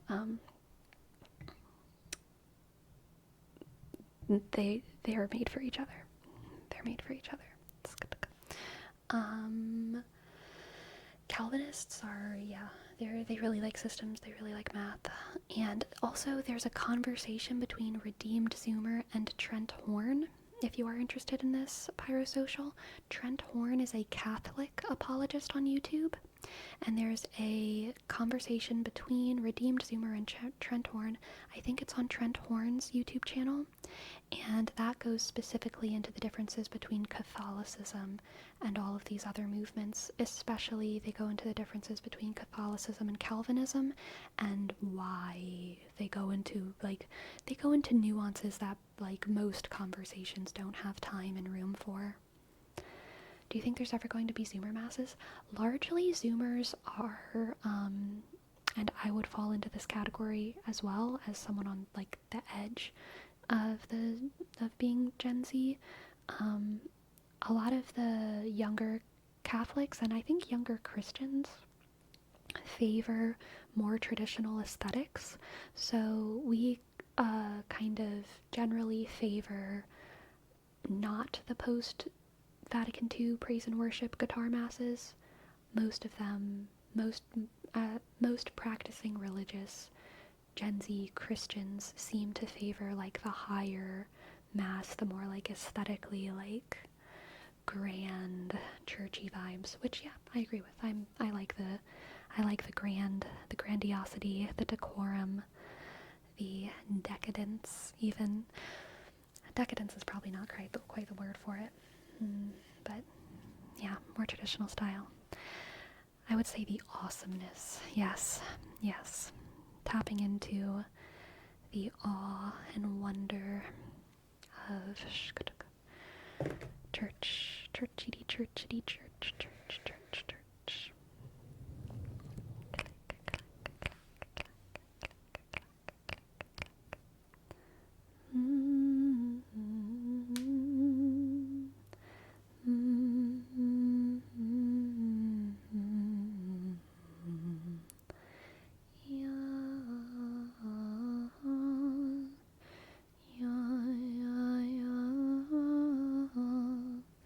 I like how grandiose a Latin mass feels. Yes, as do I.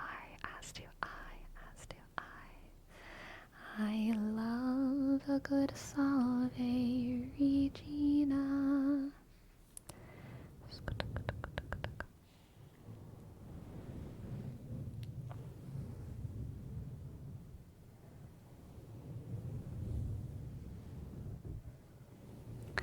Chat is cute. While you were a kid, did you ever get bored at Mass? Or even now, what do you do to avoid it or focus again? Mass is so short. Like, especially as an adult, like, I always want Mass to be longer. Also, I went to Latin Mass for a long time whenever I was living in Baton Rouge, so I got used to, like, a really long Mass, and now Mass always feels so short. So no, definitely nowadays, I do not get bored at Mass. If anything, I'm like, why are we rushing?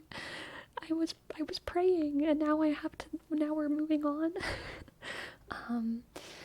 So now Mass never feels too long. Mass is always too short. Whenever I was a kid, I was really into Mass.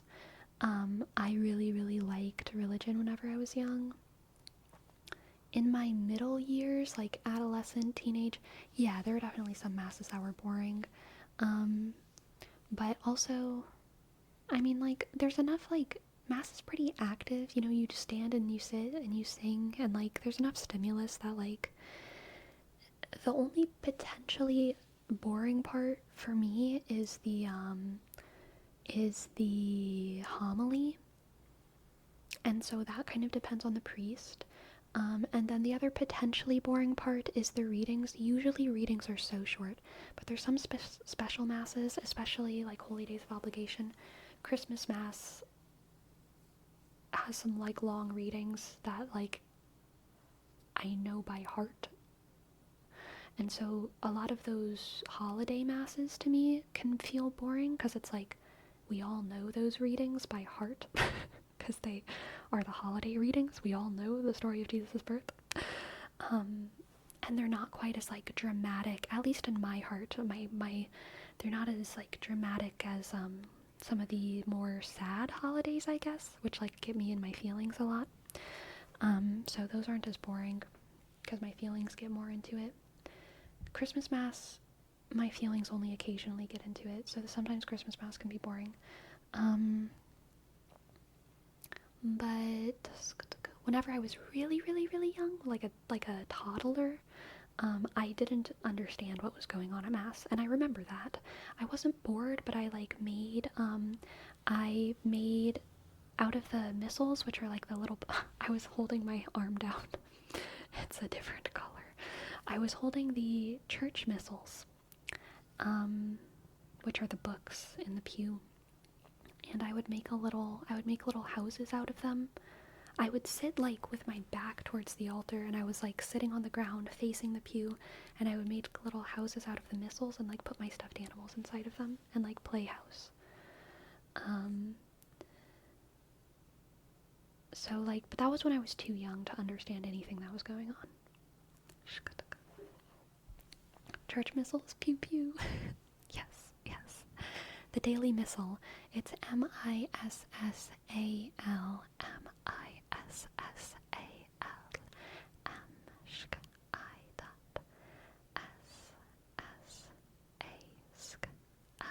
the Church Missal.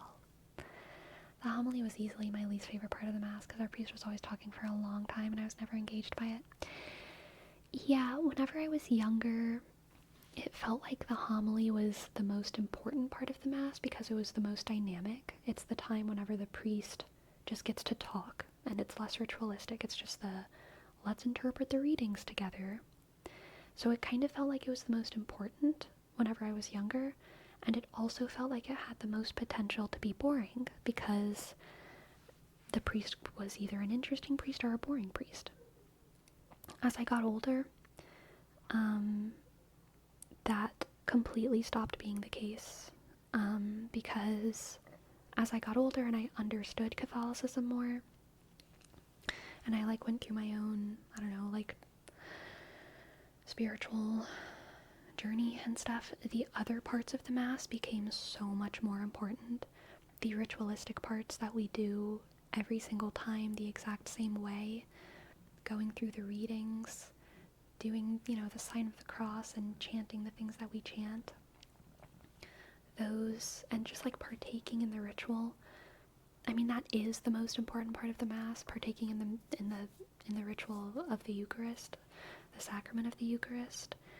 And the homily just became kind of like a silly quirk in the middle of Mass that was sometimes interesting and sometimes not.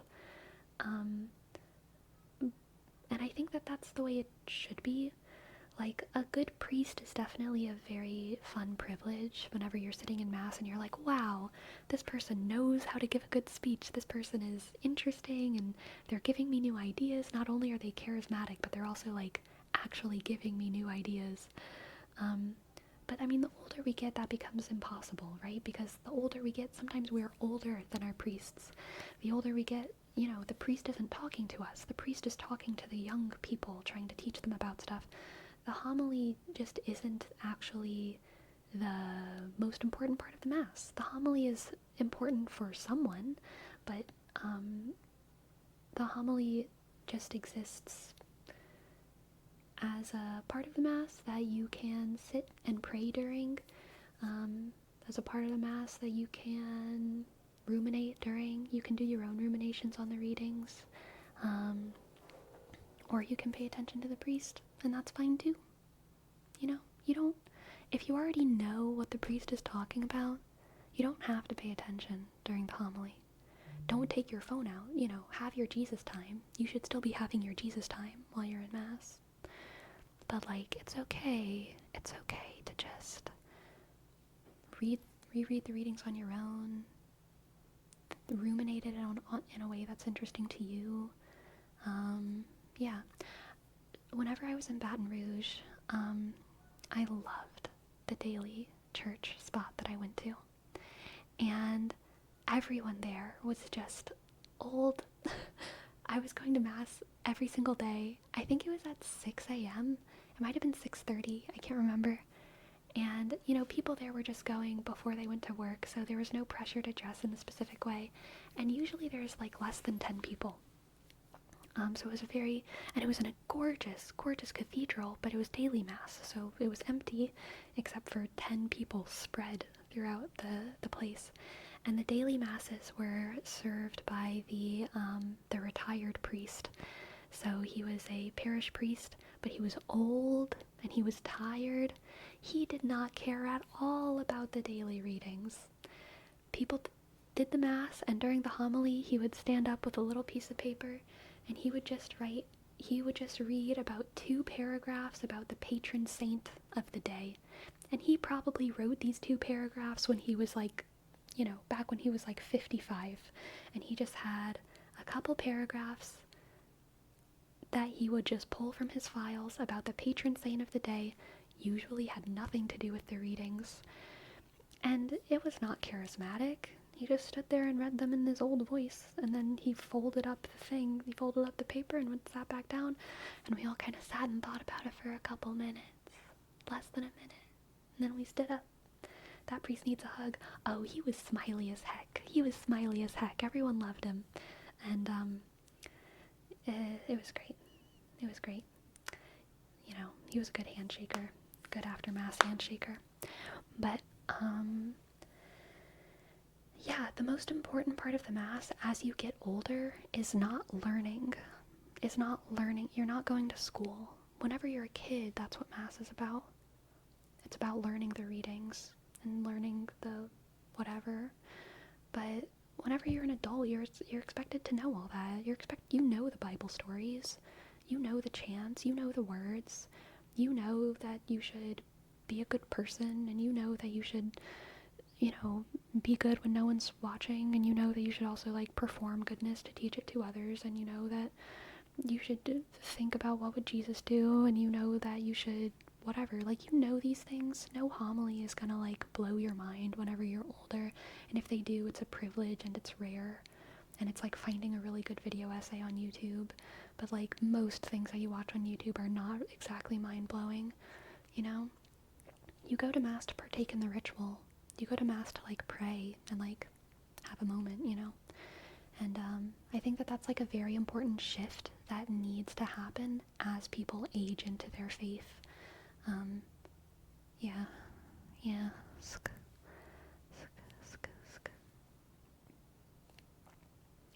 The priest equivalent of a long-tenured professor that still cares but doesn't feel obligated to try as hard. Yeah.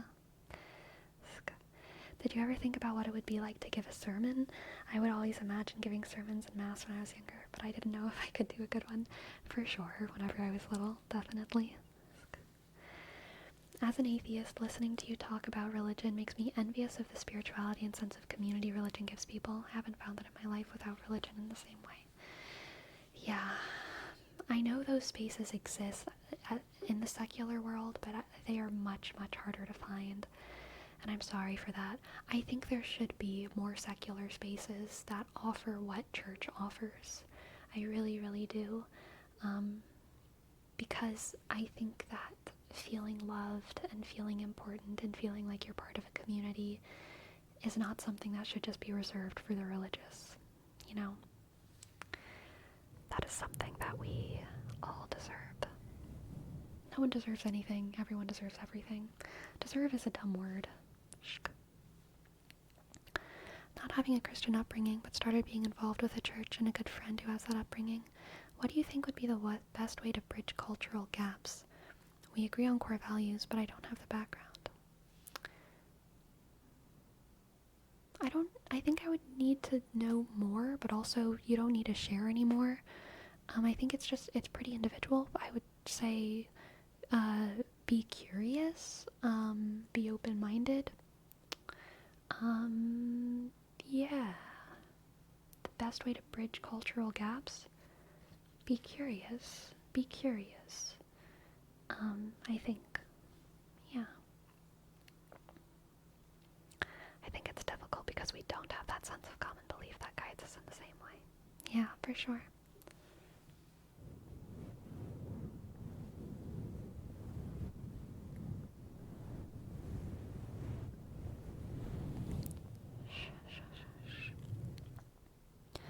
Do you ever feel guilt or something similar whenever, for whatever reason, you can't attend Mass?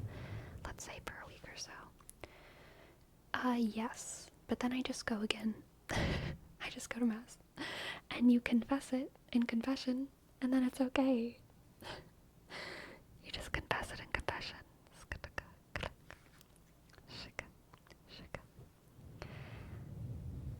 Rarely does anyone come up to me and ask me anything about my culture, so I would love to have an opportunity to share it. I miss being Christian, but I can't force myself. Believe in God, if that makes sense. That totally makes sense.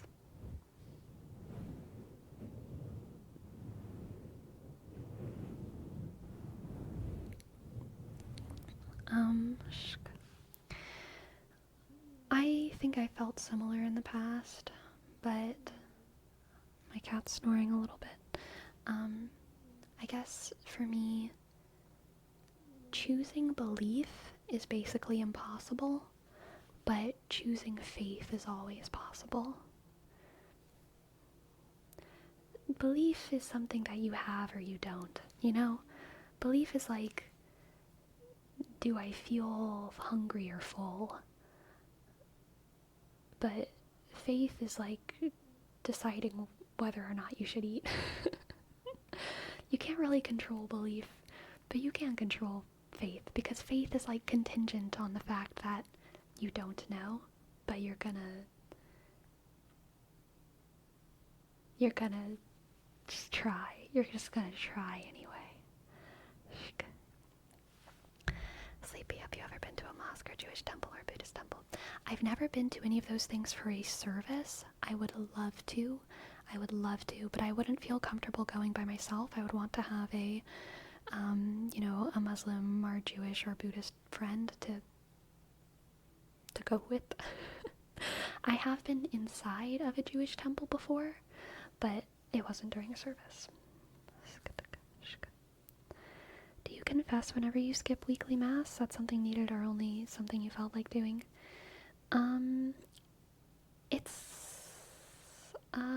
Yeah, it is needed. But, like, I don't memorize dates or anything like that. And I don't freak out over it. But yeah, like, the most important things to confess in Mass are, like, mortal sins.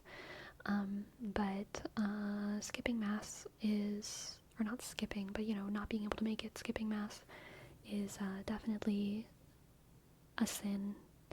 So usually it's kind of like one of those things that I throw in at the end. It's kind of like, also I've missed a couple Masses. I'm not like, I've missed 5 Masses on these dates. Just,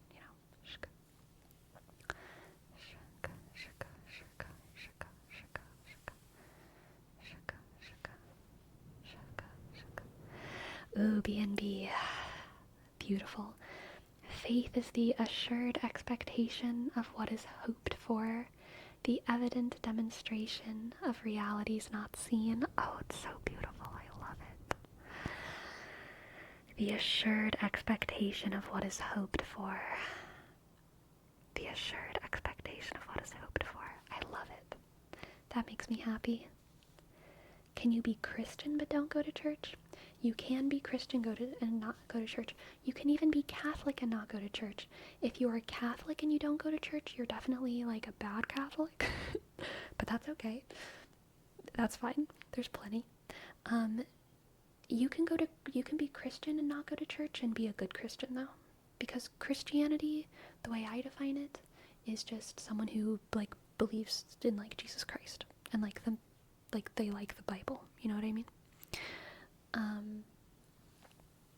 That's kind of all it takes.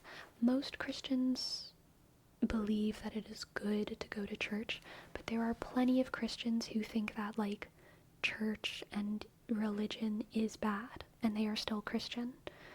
They're like Christian spiritual, not religious, but like Christian spiritual, but not religious. That's like definitely a whole bubble where they're like, church makes people in power, and power makes people bad, and so we believe in the message of Jesus, we believe in the Bible, but we do not go to church because church makes bad people. Yeah.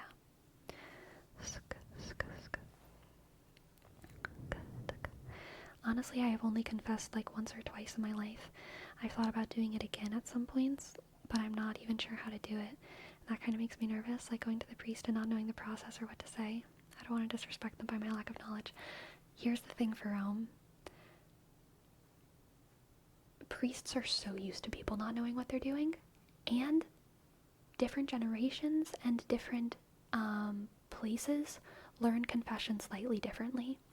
So there's a couple things that are necessary. You need to make an act of contrition, which is a prayer. It's just a rote prayer that is learned in different ways in different places. So it's not even like, it has the same ideas in it, but it's like not even super standardized. But make an act of contrition. It's a basic prayer. You need to go in, greet the priest, say how long it's been since your last confession. It can be a guess. It can be like, a couple decades, or you can be like, it's been 3 weeks and 5 days. Like, you can be specific or vague, it doesn't matter. And then you say, and these are my sins, and then you list them. What I usually do is I go in, I greet the priest, I go in, I greet the priest, I say how long it's been since my last confession, I say, and my sins are, and then I list, and then I say, at the end, I'm sorry for these sins and any others I may have forgotten. I'm sorry for these sins and any others I may have forgotten. There's different variations of that. And then the priest will give me my penance, and then the priest will say, let's say the act of contrition. And usually the act of contrition, because a lot of people don't have it memorized, the priest will either say it for you / with you. There will be a little card in there that has it on it. Or you'll just be able to say it because you have it memorized. It's all fine. Like, priests are so used to, like, old people, kids, foreigners coming in and kind of just, like, doing random stuff. Priests are used to people coming in who aren't even Catholic and just want someone to, like, dump all their shit onto. And the priest will still kind of take that and turn it into a confession, you know? The priest will, like, be like, okay, talk to me. And then the priest will still give a penance and make them say the act of contrition. The priest will guide you through it. If you want to go to confession, the priest will help you through it, and it's going to be okay.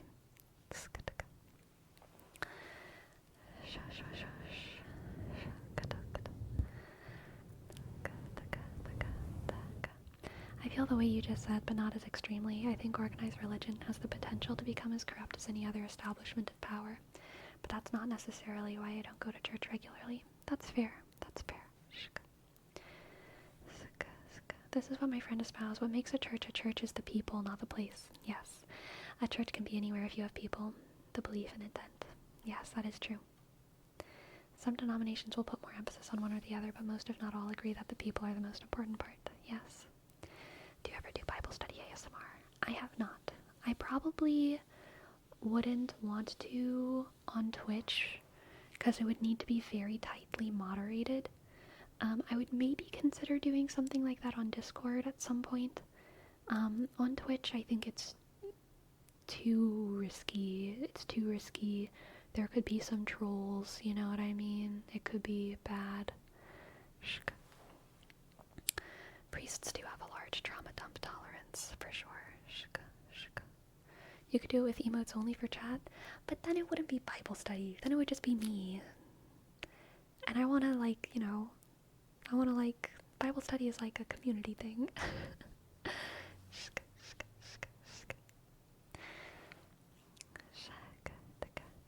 Maybe subs only? That sounds dirty. That sounds like indulgences, you know? Pay for the faith.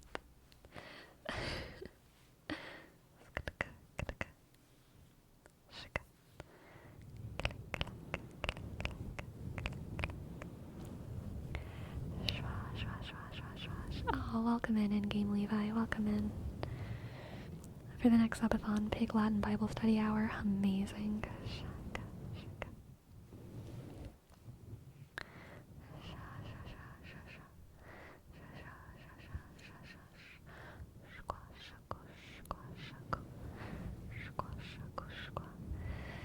Sleepy, when are you doing your televangelist arc? I don't want it. I don't want it. I don't want it. I don't want it. No. No. I don't want that sparkle. I don't want that demon sparkle. I don't want that demon sparkle in my eyes. Keep it away. Keep it away. I don't want that Kenneth Copeland thing. I don't want that Joel Osteen thing. Shaka, shaka, shaka. I love hearing you speak about religion and how you will listen to what others believe. It's very nice to hear more acceptance toward others. Aw, thank you, Deedles. You are welcome here. You are very welcome here. Shaka. Sleepy, will we ever get some always slightly swaggy merch? Maybe. Maybe. What's a televangelist? A televangelist is an evangelist who's on TV. That's literally, it's exactly what it sounds like. They usually are preachers or pastors for like mega churches. Not every mega church leader is a televangelist, but I think every televangelist is a mega church leader. They're in like these massive convention centers giving like sermons to like hundreds, like not probably like thousands of people, and they're filmed and they're like kind of wild, and they get ludicrous amounts of money, and it's probably not good. Televangelists are religious leaders who use television as a platform to communicate their messages. They usually host large TV sermons, and the bad ones put emphasis on paying tithes for their megachurch. Yeah. I need to fly in a private jet because otherwise I'd have to be surrounded by demons. Exactly. And you're a priest with a private plane. If you're a priest with a private plane, what are we doing? I agree. Well, priests don't have private planes, thank goodness. At least not usually. If they do, it's because they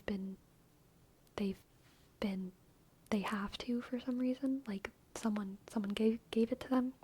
Priests can't afford private planes. But pastors of megachurches / preachers, perhaps. Priests actually have a pretty strict salary because they take a vow of poverty. It varies by state because different states have different like livable wages. But I remember in Louisiana, I'm pretty sure priests got like $36,000 or $38,000 a year, and like that was their salary, you know. So like they're not, and like they don't decide that. It doesn't matter how much they work or how little they work. That is a priest salary, and that is decided by the bishop. And it's usually like it's usually not super high, not super crazy high. But if there's anything that the priest needs that they can't afford, the church will pay for it. So if the priest needs like some kind of medical intervention, or the church won't pay for it, but the bishop will pay for it.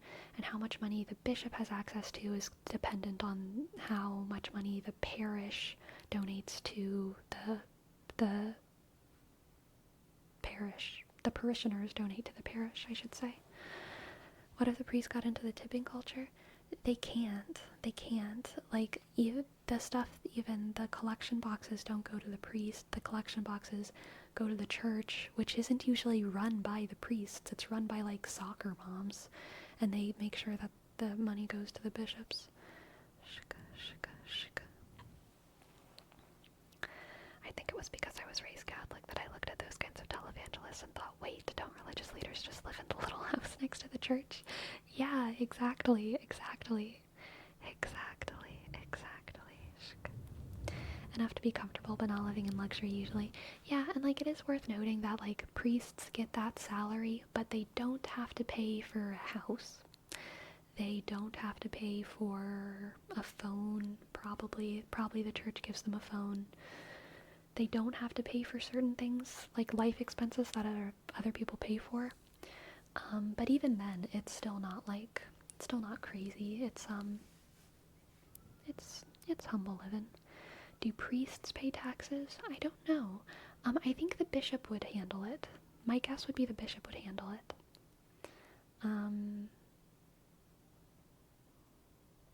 Yeah, probably not priests.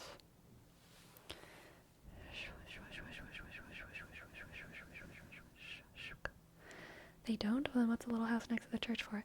No, the little house next to the church is for the priest, but televangelists are not Catholic.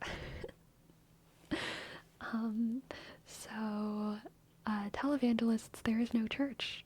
So they just live in massive houses with all of their money that their people give them.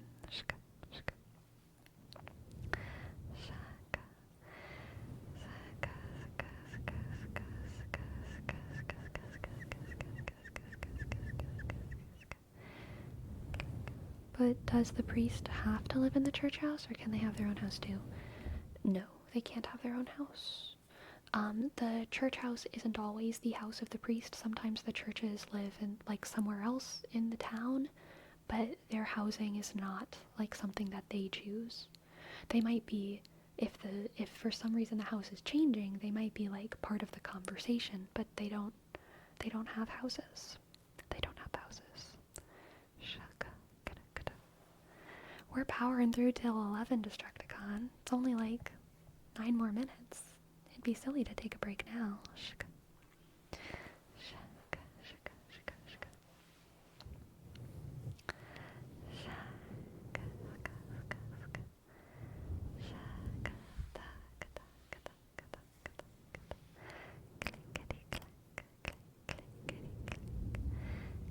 Clickety clack.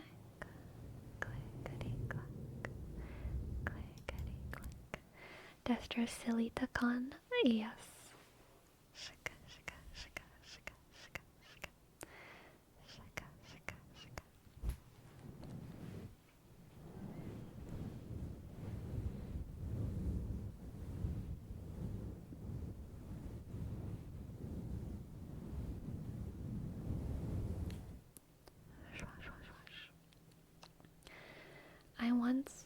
I once was into the little house next to the church recording stuff, but it was just a house, didn't see any personal items there, so I assume no one actually lived there. If it's very old, they might have, the church, the bishop might have decided that it wasn't a good enough living space anymore or something like that. So the priests might have moved the priests to somewhere else. By the way, did you see the Dark Tide update? I did. I did not see that they added helmets that modulate your in-game voice, though. What? That is wild. That's pretty exciting. I do love that. I haven't seen it in practice, but I read it in the patch notes. That's so cool. I love that. They're doing good. They are doing very, very well.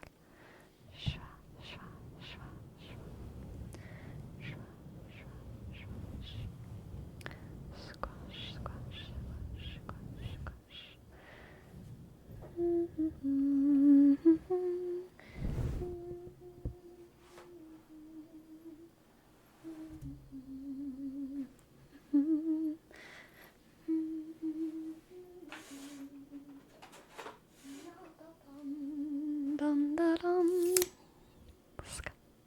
Agen has triggered an event.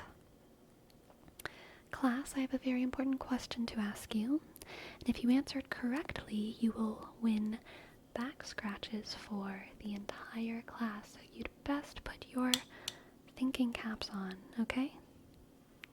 Okay? You'd best put your thinking caps on. And here's the question. What is the capital of Wyoming? What is the capital of Wyoming? And your hint? Why is Ansk so shy? Why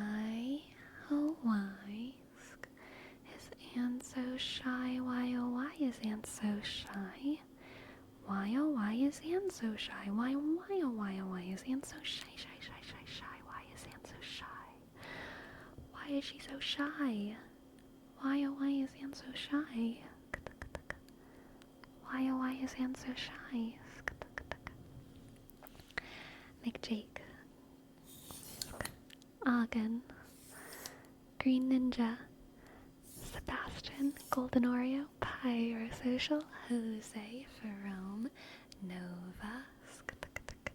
CEO. OJ. In-game Levi. Good job. You've won back scratchies for everyone. Scratch. Scratchy, scratch. Aren't you just so itchy right now? But it's okay, because I'm scratching it for you. Scratchy. Scratchy.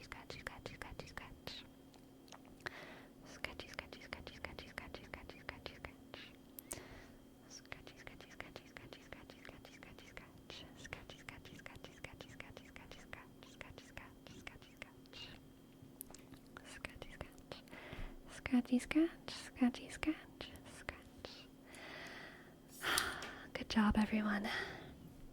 You're all gems. Before I forget, Sleepy, remember to make an announcement in Discord about the updated schedule for next week. Yes, I will. I must do that. I must indeed do that. I love benefiting off the work of others. Aw, little squitchy.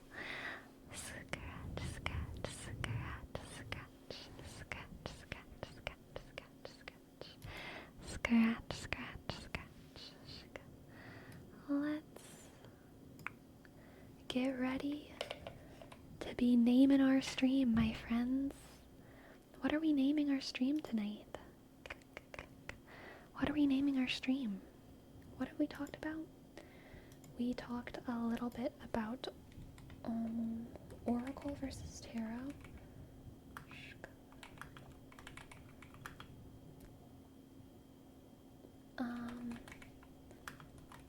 Scary movies.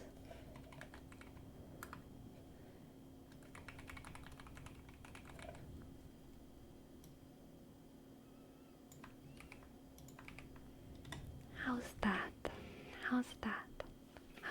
for a title?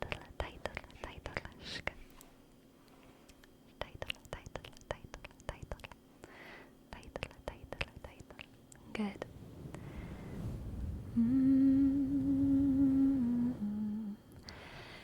I've been humming that all night, and I don't know if none of y'all have said what it is, but I know that some of you must know. Ya dun da dun da dun da da dun dun dun dun da dun da dun da dun da dun dun. Go Talent Roadie, go Talent Roadie, go Talent Roadie, that her old grey goose is dead. Is that in Resident Evil? I've never played. I just remember playing that on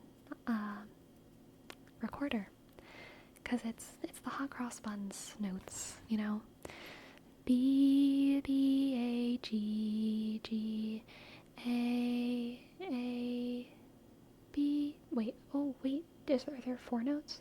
C B A G 5 D D C B B B A. No wait.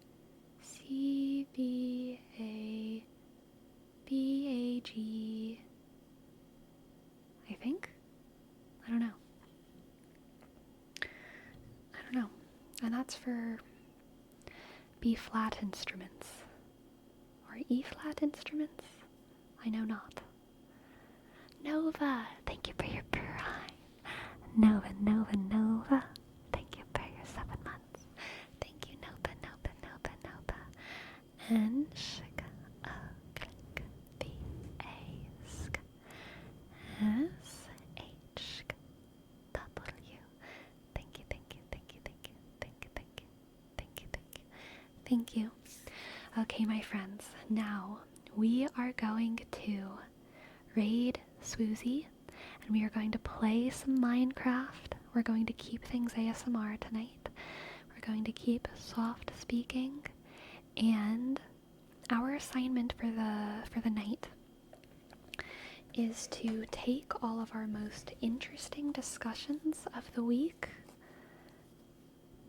put back on those Cheyenne thinking caps, take our most interesting discussions for the week, things that feel like we weren't able to really talk them through, things that you feel a lack of closure on, and we dump it on Swoozy's stream, okay? We dump it over there.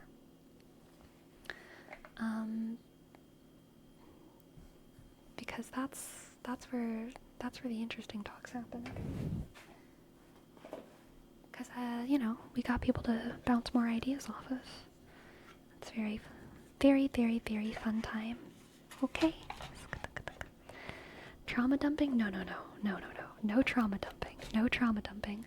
Just discussion lack of closure dumping. And specifically discussions that we've had in the past week or two, Discussions that we've had in the past week or two.